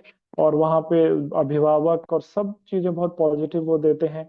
100% इसके अंदर सातों के सातों लोग जुड़े, 365 दिन काम करें, ना कि संडे की छुट्टी है तो काम नहीं होगा। क्योंकि मूल्य तो प्रतिदिन जीना होता है। तो जब हम ये करेंगे तो ये जो 7 हमारे स्टेक होल्डर हैं, 9 फीलिंग के साथ काम करें तो मुझे नहीं लगता कोई राजनीति टिकेगी, कोई समस्या होगी। और हम अपने देश को, अपने राज्य को, अपने शहर को, उसके साथ साथ हमारा जो बच्चा है उसको हम बहुत अच्छे से कर पाएंगे, और हमें लगेगा कि हमारा टीचर बनना सफल हुआ।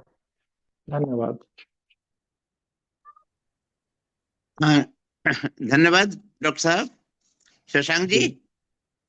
जी नमस्कार सर, धन्यवाद। हाँ, एक बार आग्रह कर दें आज के जी जी।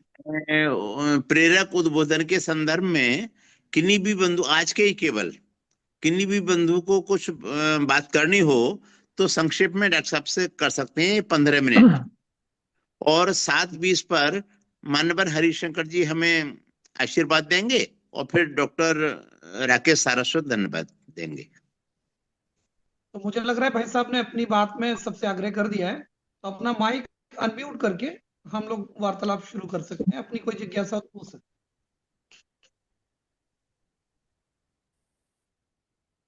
जी भाई साहब नमस्कार। नमस्कार भाई। सिरसागंज से सतीश समर्थ। जी हैं। सतीश कोई भी जी। कहीं से भी माइक ऑन कर जी सकते हैं। डॉक्टर साहब, आपने बहुत अच्छे प्रयोग बताए हैं जिनको हम विद्यालय में कर सकेंगे। और जी जैसे हमारे यहाँ बोध कथा रहती है, कोई न कोई आचार्य जी कहते हैं। जी जी। थोड़ा सा मैं ये और आपसे जानना चाहूंगा कि हम बच्चे के अंदर ऐसी क्या ललक पैदा कर दें जिससे वह विद्यालय आने के लिए आनाकानी नहीं, उत्साह से दौड़ता हुआ आए। जी जी डॉक्टर साहब। जी जी जी। दरअसल बच्चे जो होते हैं वो अलग अलग उम्र पे अलग अलग व्यवहार करते हैं। एक 7 साल के बच्चे को स्कूल लाने के लिए जो कार्यक्रम होते हैं वो अलग होते हैं, और वही एक 15 साल के बच्चे के लिए बिल्कुल अलग होते हैं। सारी उम्र के बच्चों के लिए एक ही रूल अप्लाई नहीं हो सकता। जैसे छोटा बच्चा है, उसको एंटरटेन चाहिए। अब उसको जहाँ खेलने को मिलेगा वही उसका स्कूल है। अगर उसको एंटरटेनमेंट घर पे ज्यादा मिल रहा है, सारे दिन मोबाइल पे बैठा रहता है, उसकी मम्मी ने उसको फोन पकड़ा रखा है क्योंकि उसको घर के काम करने में सुविधा हो रही है, तो बच्चा स्कूल क्यों आएगा? क्योंकि वो देखता है स्कूल में तो मोबाइल है नहीं, या तो पढ़ा रहे हैं। तो जब हम उसके एंटरटेनमेंट को चेक करेंगे, देखेंगे कि अब मान लीजिए वो सुबह सुबह जो बच्चे होते हैं, उठते ही साथ पेट में दर्द होना शुरू हो गया। अब पेट का दर्द ऐसा है जिसको आज तक कोई डॉक्टर डायग्नोज नहीं कर पाया कि हो क्यों गया। अब बच्चे को 6 बजे 7 बजे पेट में दर्द हुआ, जब स्कूल की वैन हॉर्न बजा के चली गई तो पेट का दर्द भी ठीक हो गया। अब मम्मी ने कहा कि बेटा अब तू बैठ जा, आराम से कार्टून देख ले। अब वो ये देख रहा है कि मैं जब स्कूल नहीं जाता तो मेरी मम्मी मुझे कार्टून दिखा देती है या फिर कुछ खेलने को दे देती है, मेरा एंटरटेनमेंट तो हो रहा है अच्छे से। अब वो स्कूल जाना धीरे धीरे बंद कर देगा। पर जब मम्मी पापा अपने घर के अंदर ही कुछ ऐसा करें कि बेटा तुझे यहाँ पे पढ़ना है घर पे भी, और स्कूल के अंदर एंटरटेनमेंट, तो बच्चा आएगा। बड़े बच्चे जो होते हैं उनके लिए थोड़ा सा आपके पास क्या अट्रैक्शन है कि बच्चा रोज आए। तो एक होता है कि कल तुम स्कूल क्यों नहीं आए, दूसरा तरीका ये भी है कहने का कि बेटा जब आप अब स्कूल नहीं आते तो हमें आपकी बहुत याद आती है, तुम हमारे लिए इम्पोर्टेंट हो। तो दंड देने की बजाय हमें ये बताना चाहिए कि वो हमारे स्कूल का एक इम्पोर्टेंट घटक है। तो जब बच्चा अपने आप को सम्मानित महसूस करेगा तो क्लासरूम में जितने बच्चे जिस दिन छुट्टी मारते हैं उसके अगले दिन उनको खड़ा होकर सम्मानित करो, फूल दे दो एक एक उनके हाथ में। जो तरीके हैं उनको अपनाएंगे ना आप तो बच्चे आएंगे। दंड से जी बचने के लिए बच्चे बचते हैं हमेशा। थैंक यू डॉक्टर साहब। जी डॉक्टर साहब, आगरा से कृष्णकांत। भाई साहब नमस्कार। जी नमस्ते डॉक्टर साहब। अभी जी हमने भाई। 3-4 साल से ये शुरू किया है हम्म। कि शिक्षक शिक्षक दिवस की जगह हम गुरु पूर्णिमा कार्यक्रम बड़ी योजना के साथ मनाते हैं। प्रत्येक गुरु बहुत का सुंदर। पूजन हो ये। तो मैं ये जी जानना चाह रहा था, ये उचित रहेगा, आगे इसे और डेवलप करना है? ठीक। अब देखिए गुरु का सम्मान तो रोज ही होना चाहिए उसके लिए पूर्णिमा की आवश्यकता ही नहीं है। मैंने जैसे बताया ना, हर हफ्ते अच्छे वीकली बेसिस पर आपको अच्छे शिक्षकों को सबको जताना चाहिए कि देखो इन्होंने पिछले हफ्ते इतने अच्छे अच्छे काम किए। तो उसके लिए असेंबली सबसे बढ़िया होती है। वीकली बेसिस पे डोज मिलती रहे तो धीरे धीरे धीरे धीरे सब अपलिफ्ट हो जाएंगे। अब साल में एक बार दिवाली, एक बार होली, है ना, ऐसे ही एक बार सम्मान, तो आप कोशिश करें छोटे छोटे सम्मान उनको हमेशा मिलने चाहिए। Thank you sir. जी। सर टीचर को नमस्कार, आगरा से टीचर को सर केवल सम्मान चाहिए। आप उसको एक बिल्कुल ऐसा सम्मान दो जो हृदय से निकलता हो, वो अपना पूरा जीवन न्यौछावर कर देता है स्कूल के लिए। बिल्कुल सही कह रहे हैं सर। अगर जी सम्मान मिलता है तो टीचर हमेशा स्कूल के लिए हर समय 24 घंटे का 48 आवर्स उसी के लिए रहता है। सर जी एक जी सोल्यूशन मैं मांगना चाह रही हूँ कि जैसे कोई टीचर है और वो अपनी सैलरी से सेटिस्फाइड नहीं है और स्कूल छोड़ना चाह रहा है और उसमें बच्चों की पढ़ाई हैम्पर्ड हो रही है और हम्म। प्रिंसिपल उसको कन्विंस भी कर रहा है और फिर भी वो कन्विंस होके नहीं आ रहा है, तो ऐसी स्थिति में हम लोग क्या करें? ऐसी स्थिति में आप उसको जाने दें और उसके जो समकक्ष कोई और दूसरा टीचर है वो उन बच्चों को पढ़ाएगा। अब किसी को आप देखिए, जिसको जाना है वो किसको कोई भी वजह, कोई भी बहाना रोक नहीं सकता, और जिसको रुकना है उसको कोई भी वजह, कोई भी बहाना नहीं है। उसको जब स्कूल से जाना ही है तो आप कुछ भी कर लें वो नहीं रुकेगा। तो ऐसे जो टीचर्स होते हैं जो बिल्कुल एंड टाइम पे, जो बच्चे बिल्कुल जब उनको सबसे ज्यादा सख्त जरूरत होती है और उस वक्त पीठ दिखा देते हैं, तो आप क्या करेंगे? जीवन में उस टीचर को भी फिर कहीं ना कहीं ऐसा देखना तो पड़ेगा ही, भविष्य में उसके साथ भी वही घट सकता है कि जब सबसे ज्यादा उसको जिस मनुष्य की जरूरत होगी वही छोड़ के चला जाएगा। तो क्योंकि टिट फॉर बिल्कुल टैट तो सही होता कह ही रहे है। तो हैं जी आप सर। केवल उसको समझाएं, और नहीं समझते तो फिर उतने ही योग्य टीचर को जिम्मेवारी सौंपे बच्चों को पढ़ाने की, क्योंकि बच्चों के भविष्य से तो खिलवाड़ नहीं किया जा सकता। सर एक और राजेंद्र चीज का सोल्यूशन चाहिए। हाँ जी भाई। प्रसाद गंगवार, नवाबगंज बरेली। सर जी हमारे जी यहाँ भाई। जो बच्चे हैं वो जी झूठ बहुत बोलते हैं, इसके लिए हाँ। क्या करें? चलो, स्क्रीन स्क्रीन पे लाओ लो। देखिए जी बोलने वाले वर्ड्स। हाँ यही। जो जो झूठ बोलना होता है, आप उसको समझ लीजिए कि सच और झूठ क्या है। जी हर बच्चा सच बोलना चाहता है, हर बच्चा, आगे परंतु सच सुनने वाले कान तो नहीं है क्यों? ना, मुंह ही तो है सच बोलने वाला। जी। बच्चा तो सच बोलना चाहता है बिल्कुल, परंतु सच सुनने वाले कान मौजूद हैं क्या, जो सच सुनना ही नहीं चाहते? तो जब बच्चे को पता है कि मैं जैसे ही सच बोलूंगा या तो पिटाई लगेगी या नीचा दिखाया जाएगा, और जैसे ही झूठ बोलूंगा तो मैं बच जाऊंगा, तो उसको तो अपना पता है कि मुझे बचना कैसे है। अगर एक एक बच्चा है, मान लो एक बच्चे का नाम दीपक रख देते हैं, दीपक 2 बजे घर पहुंच जाता है, स्कूल भी पास है, पैदल आता है। अब आज 4 बज गए और दीपक घर नहीं पहुंचा, मम्मी पीठ के पीछे डंडी लेके दरवाजे पे खड़ी हुई है।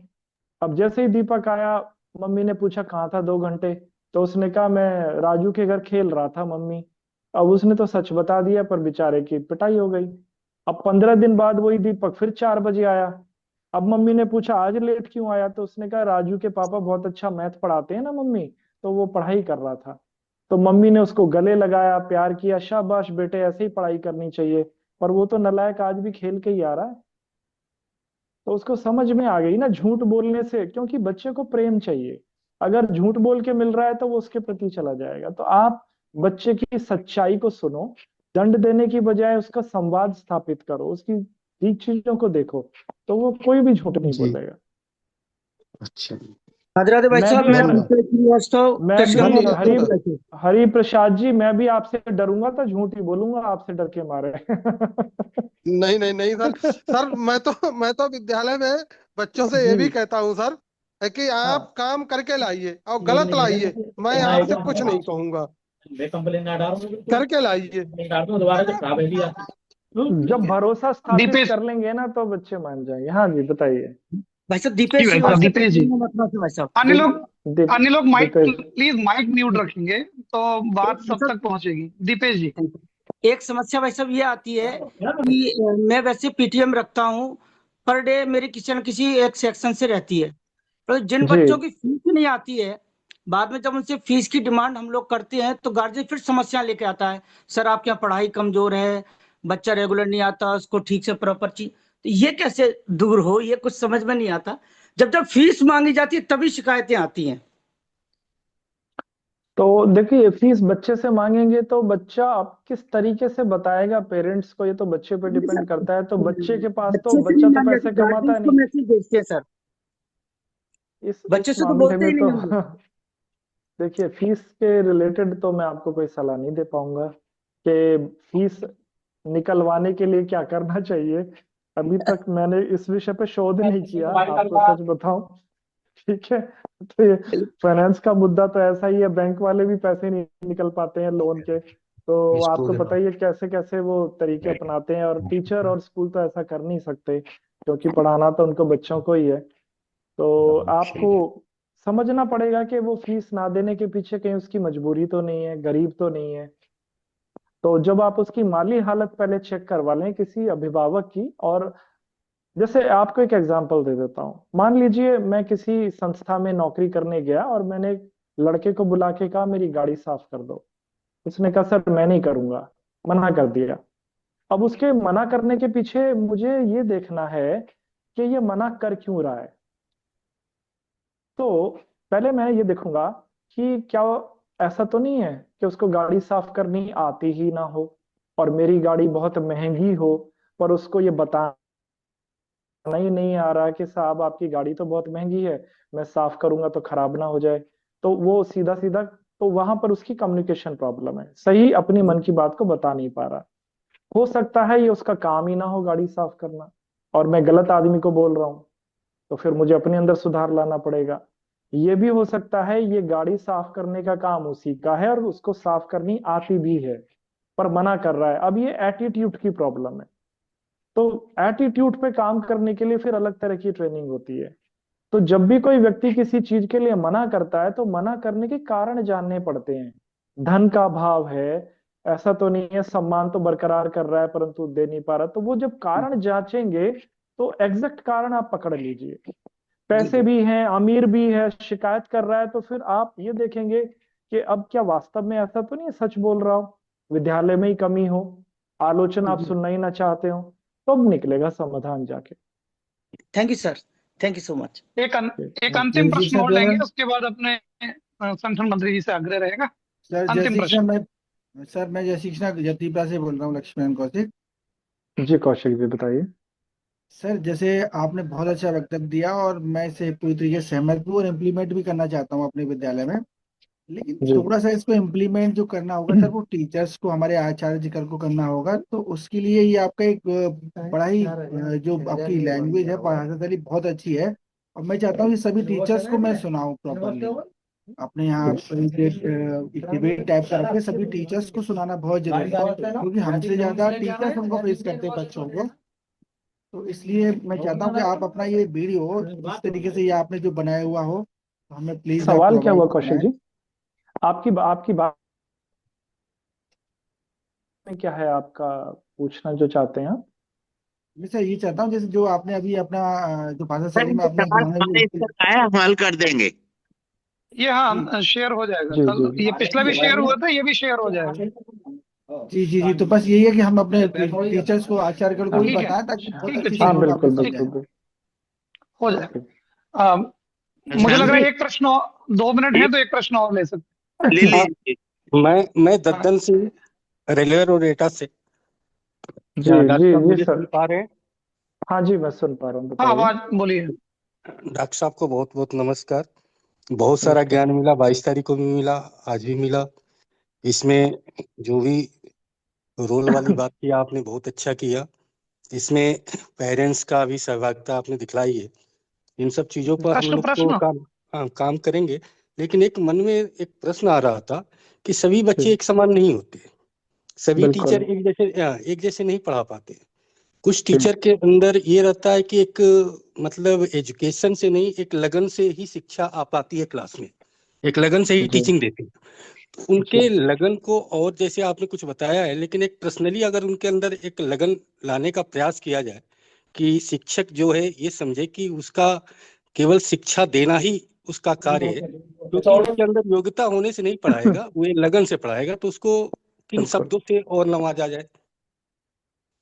देखिए क्या है, समझना कि आपकी बात बिल्कुल 100% सही है कि सारे मनुष्य एक जैसे नहीं होते। साइकोलॉजी में भी मनुष्य के 16 प्रकार बताए गए हैं, बच्चे भी बहुत प्रकार के होते हैं। तो एक तो होता है teacher by brain, by heart, और एक होता है टीचर बाय डिग्री। तो अगर कोई टीचर बाय डिग्री है तो डिग्री तो आप जानते ही हैं, फिर तो किसी भी सब्जेक्ट में आप इंजीनियर की भी डिग्री ले लीजिए, अब आप अच्छे इंजीनियर ही नहीं है। आप अकाउंटेंट की डिग्री ले लीजिए, आप अच्छे अकाउंटेंट ही नहीं है। तो अगर आप अकाउंटेंट बाय ब्रेन,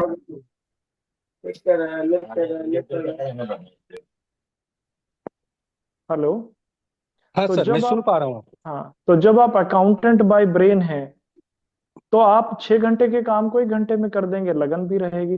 बट अगर आप अकाउंटेंट बाय डिग्री हैं ओनली, तो 6 घंटे का काम एक तो 6 दिन में करेंगे, 100 गलतियां और निकाल देंगे।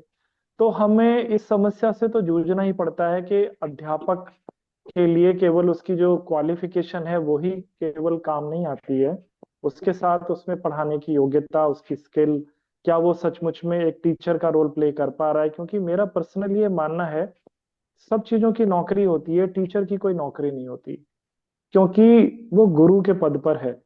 और जितने भी मनुष्य होते हैं आज तक, जो भी स्कूल गए हैं या जाते हैं, सबके टीचर्स होते हैं। तो टीचर एक ऐसा प्रोफेशन है कि मैं पर्सनली ऐसा मानता हूं कि ईश्वर ने अगर आपको टीचर अध्यापक बना दिया और आप अपना रोल ईमानदारी से नहीं कर रहे हैं, तो नरक भुगतना पड़ता है उस टीचर को। ये मेरा पर्सनली मानना है।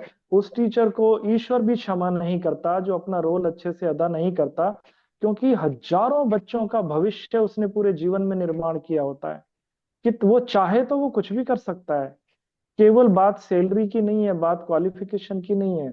ये इतनी बड़ी और गंभीर जिम्मेवारी होती है, जिसको अगर कोई हल्के में ले रहा है तो वो फिर ठीक नहीं कर रहा। बाकी के किसी भी कार्य में आप हल्के हो जाइए, पर अगर आप अध्यापक बन गए और आपने ये जिम्मेवारी अपने कंधों पे उठा ली गुरु की, तो इसको तो बहुत सीरियसली लेना चाहिए। कुछ ऐसे भी अध्यापक होते हैं अच्छे, जो बहुत बढ़िया टीचर बनने की योग्यता रखते हैं, पर उनको मौके नहीं मिले होते। उनको ट्रेनिंग्स देनी चाहिए, उनको सिखाना चाहिए। तो जब आप ऐसा कर पाएंगे, छांट पाएंगे, तो कभी जीवन में मिलेंगे अलग से तो और भी बता दिया जाएगा कि ऐसे अध्यापक जो पढ़ाना चाहते ही नहीं है, उनके लिए भी तरीके होते हैं, वो भी पढ़ा सकते हैं। यही मेरा आंसर है। थैंक यू जी सर, बहुत बहुत थैंक यू धन्यवाद। फॉर योर एडवाइजिंग हाँ सर, धन्यवाद। Thank you, thanks a lot. जी अभी अभी अभी और सागर अपने बढ़ा माइक सकते हैं प्रश्न उत्तर।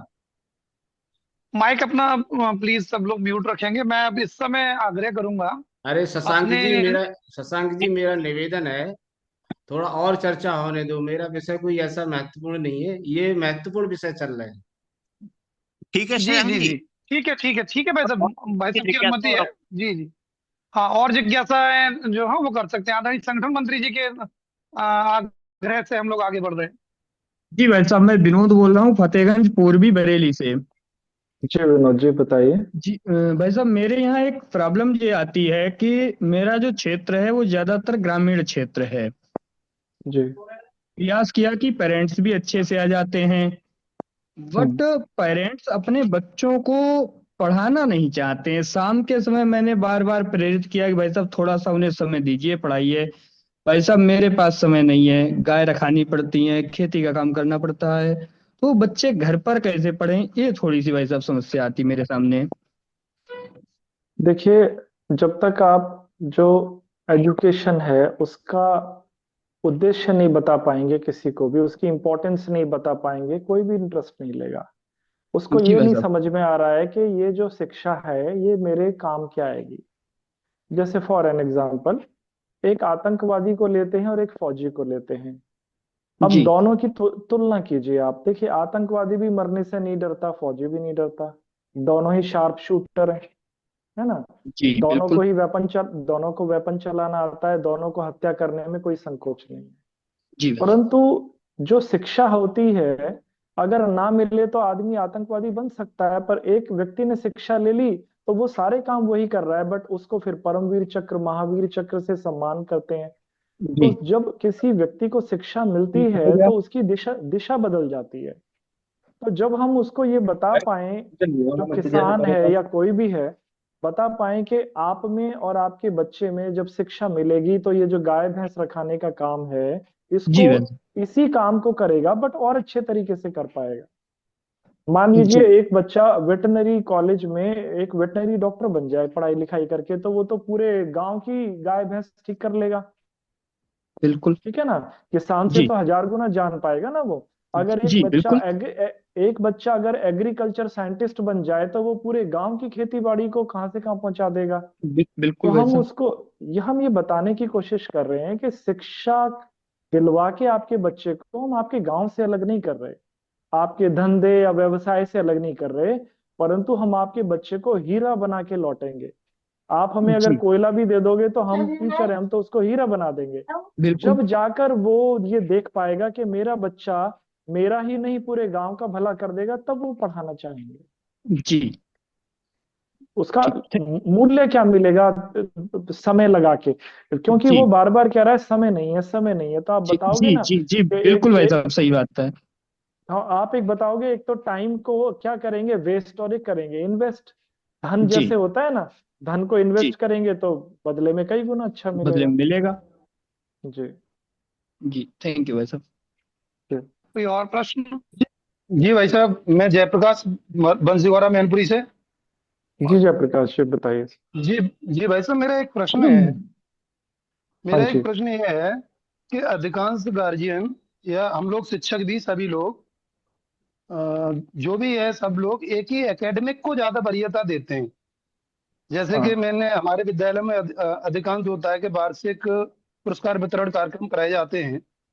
तो उसमें हाँ जो एकेडमिक के आधार पर जो बच्चे आते हैं उनको ही सर्वप्रथम या सर्वश्रेष्ठ पुरस्कार दिया जाता है। इस जी। परिपाटी से हटके भी अगर बच्चों का आकलन किया जाए, उनको भी वरीयता उतनी ही दी जाए, तो इसके लिए हम लोगों जी को क्या करना चाहिए? देखिए, आपका सवाल बहुत ही गंभीर और इतना ज्यादा इम्पोर्टेंट है, महत्वपूर्ण है कि ये मेरे लिए बहुत बड़ा वो है।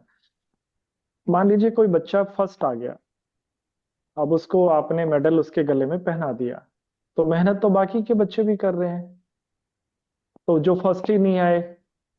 अब हमें ये देखना होगा कि हर बच्चा किसी एक कार्य में अच्छा होता है। कुछ बच्चे मैथ में अच्छे हैं तो कुछ फिजिक्स में अच्छे हैं तो कोई संस्कृत में भी अच्छे हैं। तो विषय में अच्छा होना एक बात है, पर बच्चे की जो मल्टीपल पर्सनैलिटी है आजकल जो देखी जाती है, जैसे पूरे विश्व की जो नंबर 1 यूनिवर्सिटी है उसका नाम है एमआईटी। एमआईटी यूनिवर्सिटी को नंबर 1 माना जाता है। तो एमआईटी यूनिवर्सिटी में एजुकेशनल क्वालिफिकेशन को मात्र 15-20 नंबर मिलते हैं। बाकी के 85% ये मिलते हैं कि ये बच्चा और कितनी चीजें जानता है, सोशल कितना है, कम्युनिकेशन स्किल कितनी अच्छी है, खेल कूद में कितना अच्छा है, और क्या क्या काम कर सकता है, विनम्र कितना है, हम्बल कितना है। तो आपको जितने भी बच्चे हैं, बच्चों के जितने भी गुण होते हैं उनको पहचान कर उनकी जो कलाएं होती हैं, सबको लिए आपको अवार्ड देने चाहिए। तो बच्चे क्या करेंगे, अपने आप को वैल्यूबल फील करते हैं। अच्छी लेकिन इसके कविताएं लिखने वाले बच्चे होते हैं, ड्राइंग लिखने वाले होते हैं, लेकिन किंतु अकेडमिक्स। हाँ बताइए। किंतु इसके लिए as a guardian and management, इनको कैसे सेटिस्फाई करें हम? हाँ, गार्जियन इनको को कैसे सेटिस्फाई। सेटिस्फाई करें? जी जी जी। देखिए, जितने भी आम इंसान होते हैं उनको करियर के 7-8 नाम पता होते हैं बस। डॉक्टर बन जा, इंजीनियर बन जा, एस्ट्रोनॉट बन जा, है ना। वो इससे ज्यादा पता ही नहीं होता, जबकि आपको पता होना चाहिए आज 2025 में 1200 करियर के हाईवे हैं, 1200। और एक से एक अभी तो ऐसे करियर पैदा हो रहे हैं जिनके नाम भी नहीं सुने होंगे आप लोगों ने। तो आप एक परिपाटी से हटके ये भी समझ सकते हैं। मान लीजिए एक एक पेंटर है पिकासो, तो वो पिकासो की जो पेंटिंग करोड़ों अरबों रुपए की है, तो मैंने अब तक मेरे कितने स्टूडेंट हैं जिनकी पेंटिंग 5-5 लाख रुपए की बिकती है, 5-5 लाख रुपए की, और अभी वो 22-22 साल के बच्चे भी नहीं है। यानी कि हमें माता पिता को बताना पड़ेगा कि जिस करियर के आप जानकारी रखते हैं उससे ज्यादा और भी करियर हैं, तो जो करियर के विशेषज्ञ होते हैं उनके मार्गदर्शन में पेरेंटिंग होनी चाहिए, जिसमें केवल माता पिता को ज्ञान दिया जाए। जब आप किसी चीज की एजुकेशन ही नहीं दोगे तो माँ बाप को पता कहाँ से चलेगा। तो करियर की नॉलेज तो टीचर्स को भी खूब होनी चाहिए, क्या क्या हो रहे हैं। तो 5-5 करियर भी अगर वो एक एक महीने में पढ़ने लग जाए तो साल भर में उसको सारे करियर की पता चल जाएगी। जैसे मैं बता रहा हूँ आपको, पीसीबी होती है, फिजिक्स केमिस्ट्री बायोलॉजी। पर पीसीबी जो बच्चे करते हैं, साइंस के बच्चे डॉक्टर बनने के लिए नीट क्वालिफाई करते हैं, यानी कि उसी पीसीबी से 27 और इतने बड़े बड़े करियर हैं जो बिल्कुल समकक्ष हैं डॉक्टर बनने के, बट पता ही नहीं है लोगों को। सीट खाली पड़ी हुई है, वैकेंसीज खाली हैं, कंपटीशन ना के बराबर, और धन भी उतना, सम्मान भी उतना। साइंटिस्ट बनने की कितनी बड़ी बड़ी राह निकलती है वहां से। तो माता पिता का कसूर इसलिए नहीं है क्योंकि वो जानते नहीं है बेचारे। तो टीचर ही तो बताएगा उनको कि आपका बच्चा और बेहतर क्या कर सकता है। ये ये कम्युनिकेशन गैप है एक्चुअली इसके पीछे। जी सर, जी भाई साहब। जी धन्यवाद जी। शशांक शशांक जी। हाँ, मैं इस समय आग्रह करूंगा अपने संगठन मंत्री जी से, उनके आशीर्वाद के तुरंत बाद फिर आदरणीय राकेश जी से आग्रह रहेगा धन्यवाद ज्ञापन। आदरणीय संगठन मंत्री जी श्री हरिशंकर जी। शंकर।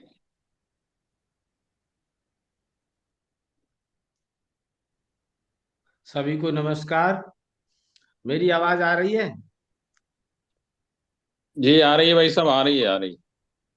तो एक तो मेरा ऐसा निवेदन था कि ये सेशन चल रहा है, ये बड़ा अच्छा, इसमें लोग जिज्ञासा और अपने मान्यवर डॉक्टर हरीश जी समाधान कर रहे हैं, इससे बढ़िया और क्या हो सकता है। इस बीच में संगठन मंत्री जी का और विषय शुरू हो जाए, तो मैं कोई एकेडमिक व्यक्ति तो हूँ नहीं, मैं प्रचारक आदमी हूँ, संगठन की योजना से विद्या भारती में काम कर रहा हूँ। लेकिन ये जो सेशन डॉक्टर साहब का हुआ है, मुझे नहीं लगता कोई पहलू छूटा होगा।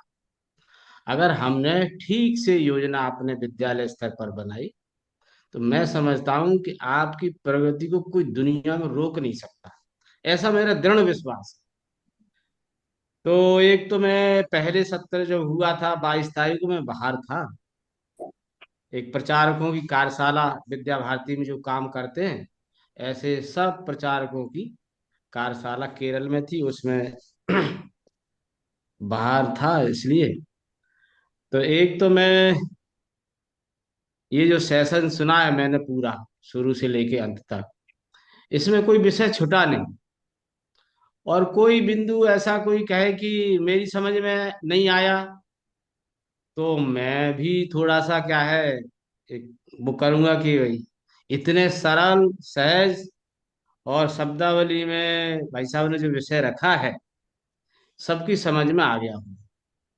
बहुत सारी बातें ऐसी हैं कि हम जानते होंगे पहले से, लेकिन डॉक्टर साहब ने जो विषय ऐसा रखा है कि एक उसमें नया संचार आ गया। जैसे रोज रोज हम जो है वो करते हैं ना, तो एक दिन पकवान खाने की इच्छा करती है, ऐसे ही हमारे लिए हो गया।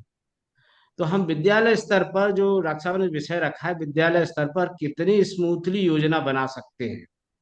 अब हर स्टेक होल्डर के लिए है, इन्होंने बताया अभिभावकों के लिए, छात्रों के लिए, प्रबंध समिति के लिए, प्रधानाचार्यों के लिए, आचार्यों के लिए, बच्चों के लिए, सबके लिए बताएं।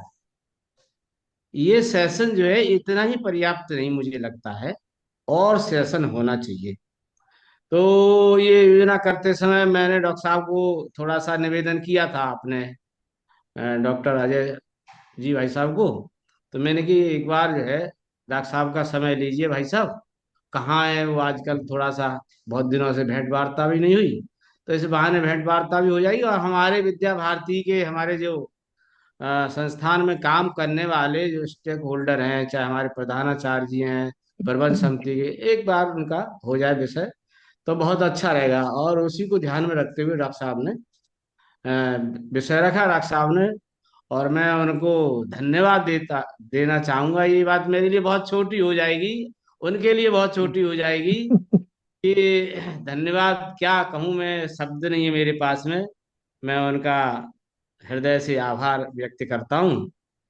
और प्रबंध समिति के बंधु, प्रधानाचार्य जी, और हमारी प्रशिक्षण टोली, प्रदेश निरीक्षक, और हमारे ऑफिस में काम करने वाले हमारे कार्यालय प्रमुख होंगे, सहायक कार्यालय प्रमुख होंगे, इन्होंने व्यक्तिगत सूचना दी इस बैठक में रहने के लिए। हमारे प्रबंधक होंगे, हमारे प्रधानाचार्य जी होंगे, हमारे प्रदेश शिक्षक जी ने भी व्यक्तिगत रूप से सबको सूचना दी कि इस कार्यशाला में रहेंगे तो हमको क्या है इसका लाभ मिलेगा। और उन्होंने उपस्थिति बढ़ाने में और सूचना देकर के सहयोग देने का काम किया है। मैं उनका भी धन्यवाद ज्ञापित करता हूँ, और अपेक्षा करता हूँ कि जो जो बिंदु इतनी सरल, मतलब ऐसा कोई अनपढ़ आदमी भी जो है समझ लेगा कि डॉक्टर साहब जो है क्या कहा है और मुझे क्या करना चाहिए। हम तो पढ़े लिखे लोग हैं, हम तो, हमारा एक स्तर है, स्तर यानी हमारा, हम शिक्षा विभाग में काम करते हैं, विद्यालय चलाते हैं, बड़े बड़े विद्यालय चलाते हैं, छोटे विद्यालय चलाते हैं। तो क्या है कि हमारा नित्य नए काम जैसे रहता है, उसमें भी हमारा, और जो है इसमें एक नई ऊर्जा प्रदान करने का काम किया है। मैं इन सबको अपने हृदय से धन्यवाद देता हूँ, और अपने डॉक्टर हरी जी भाई साहब का मैं अपेक्षा ये करता हूँ कि आपका समय और ये ज्ञान हमको मिलता रहे, हम लोगों को, जी सर। हमारे विद्या भारती के लोगों का मार्गदर्शन होता रहे। इसी अपेक्षा के साथ मैं उन्हें पुनः अपनी ओर से धन्यवाद देता हूँ। मेरा विषय खत्म।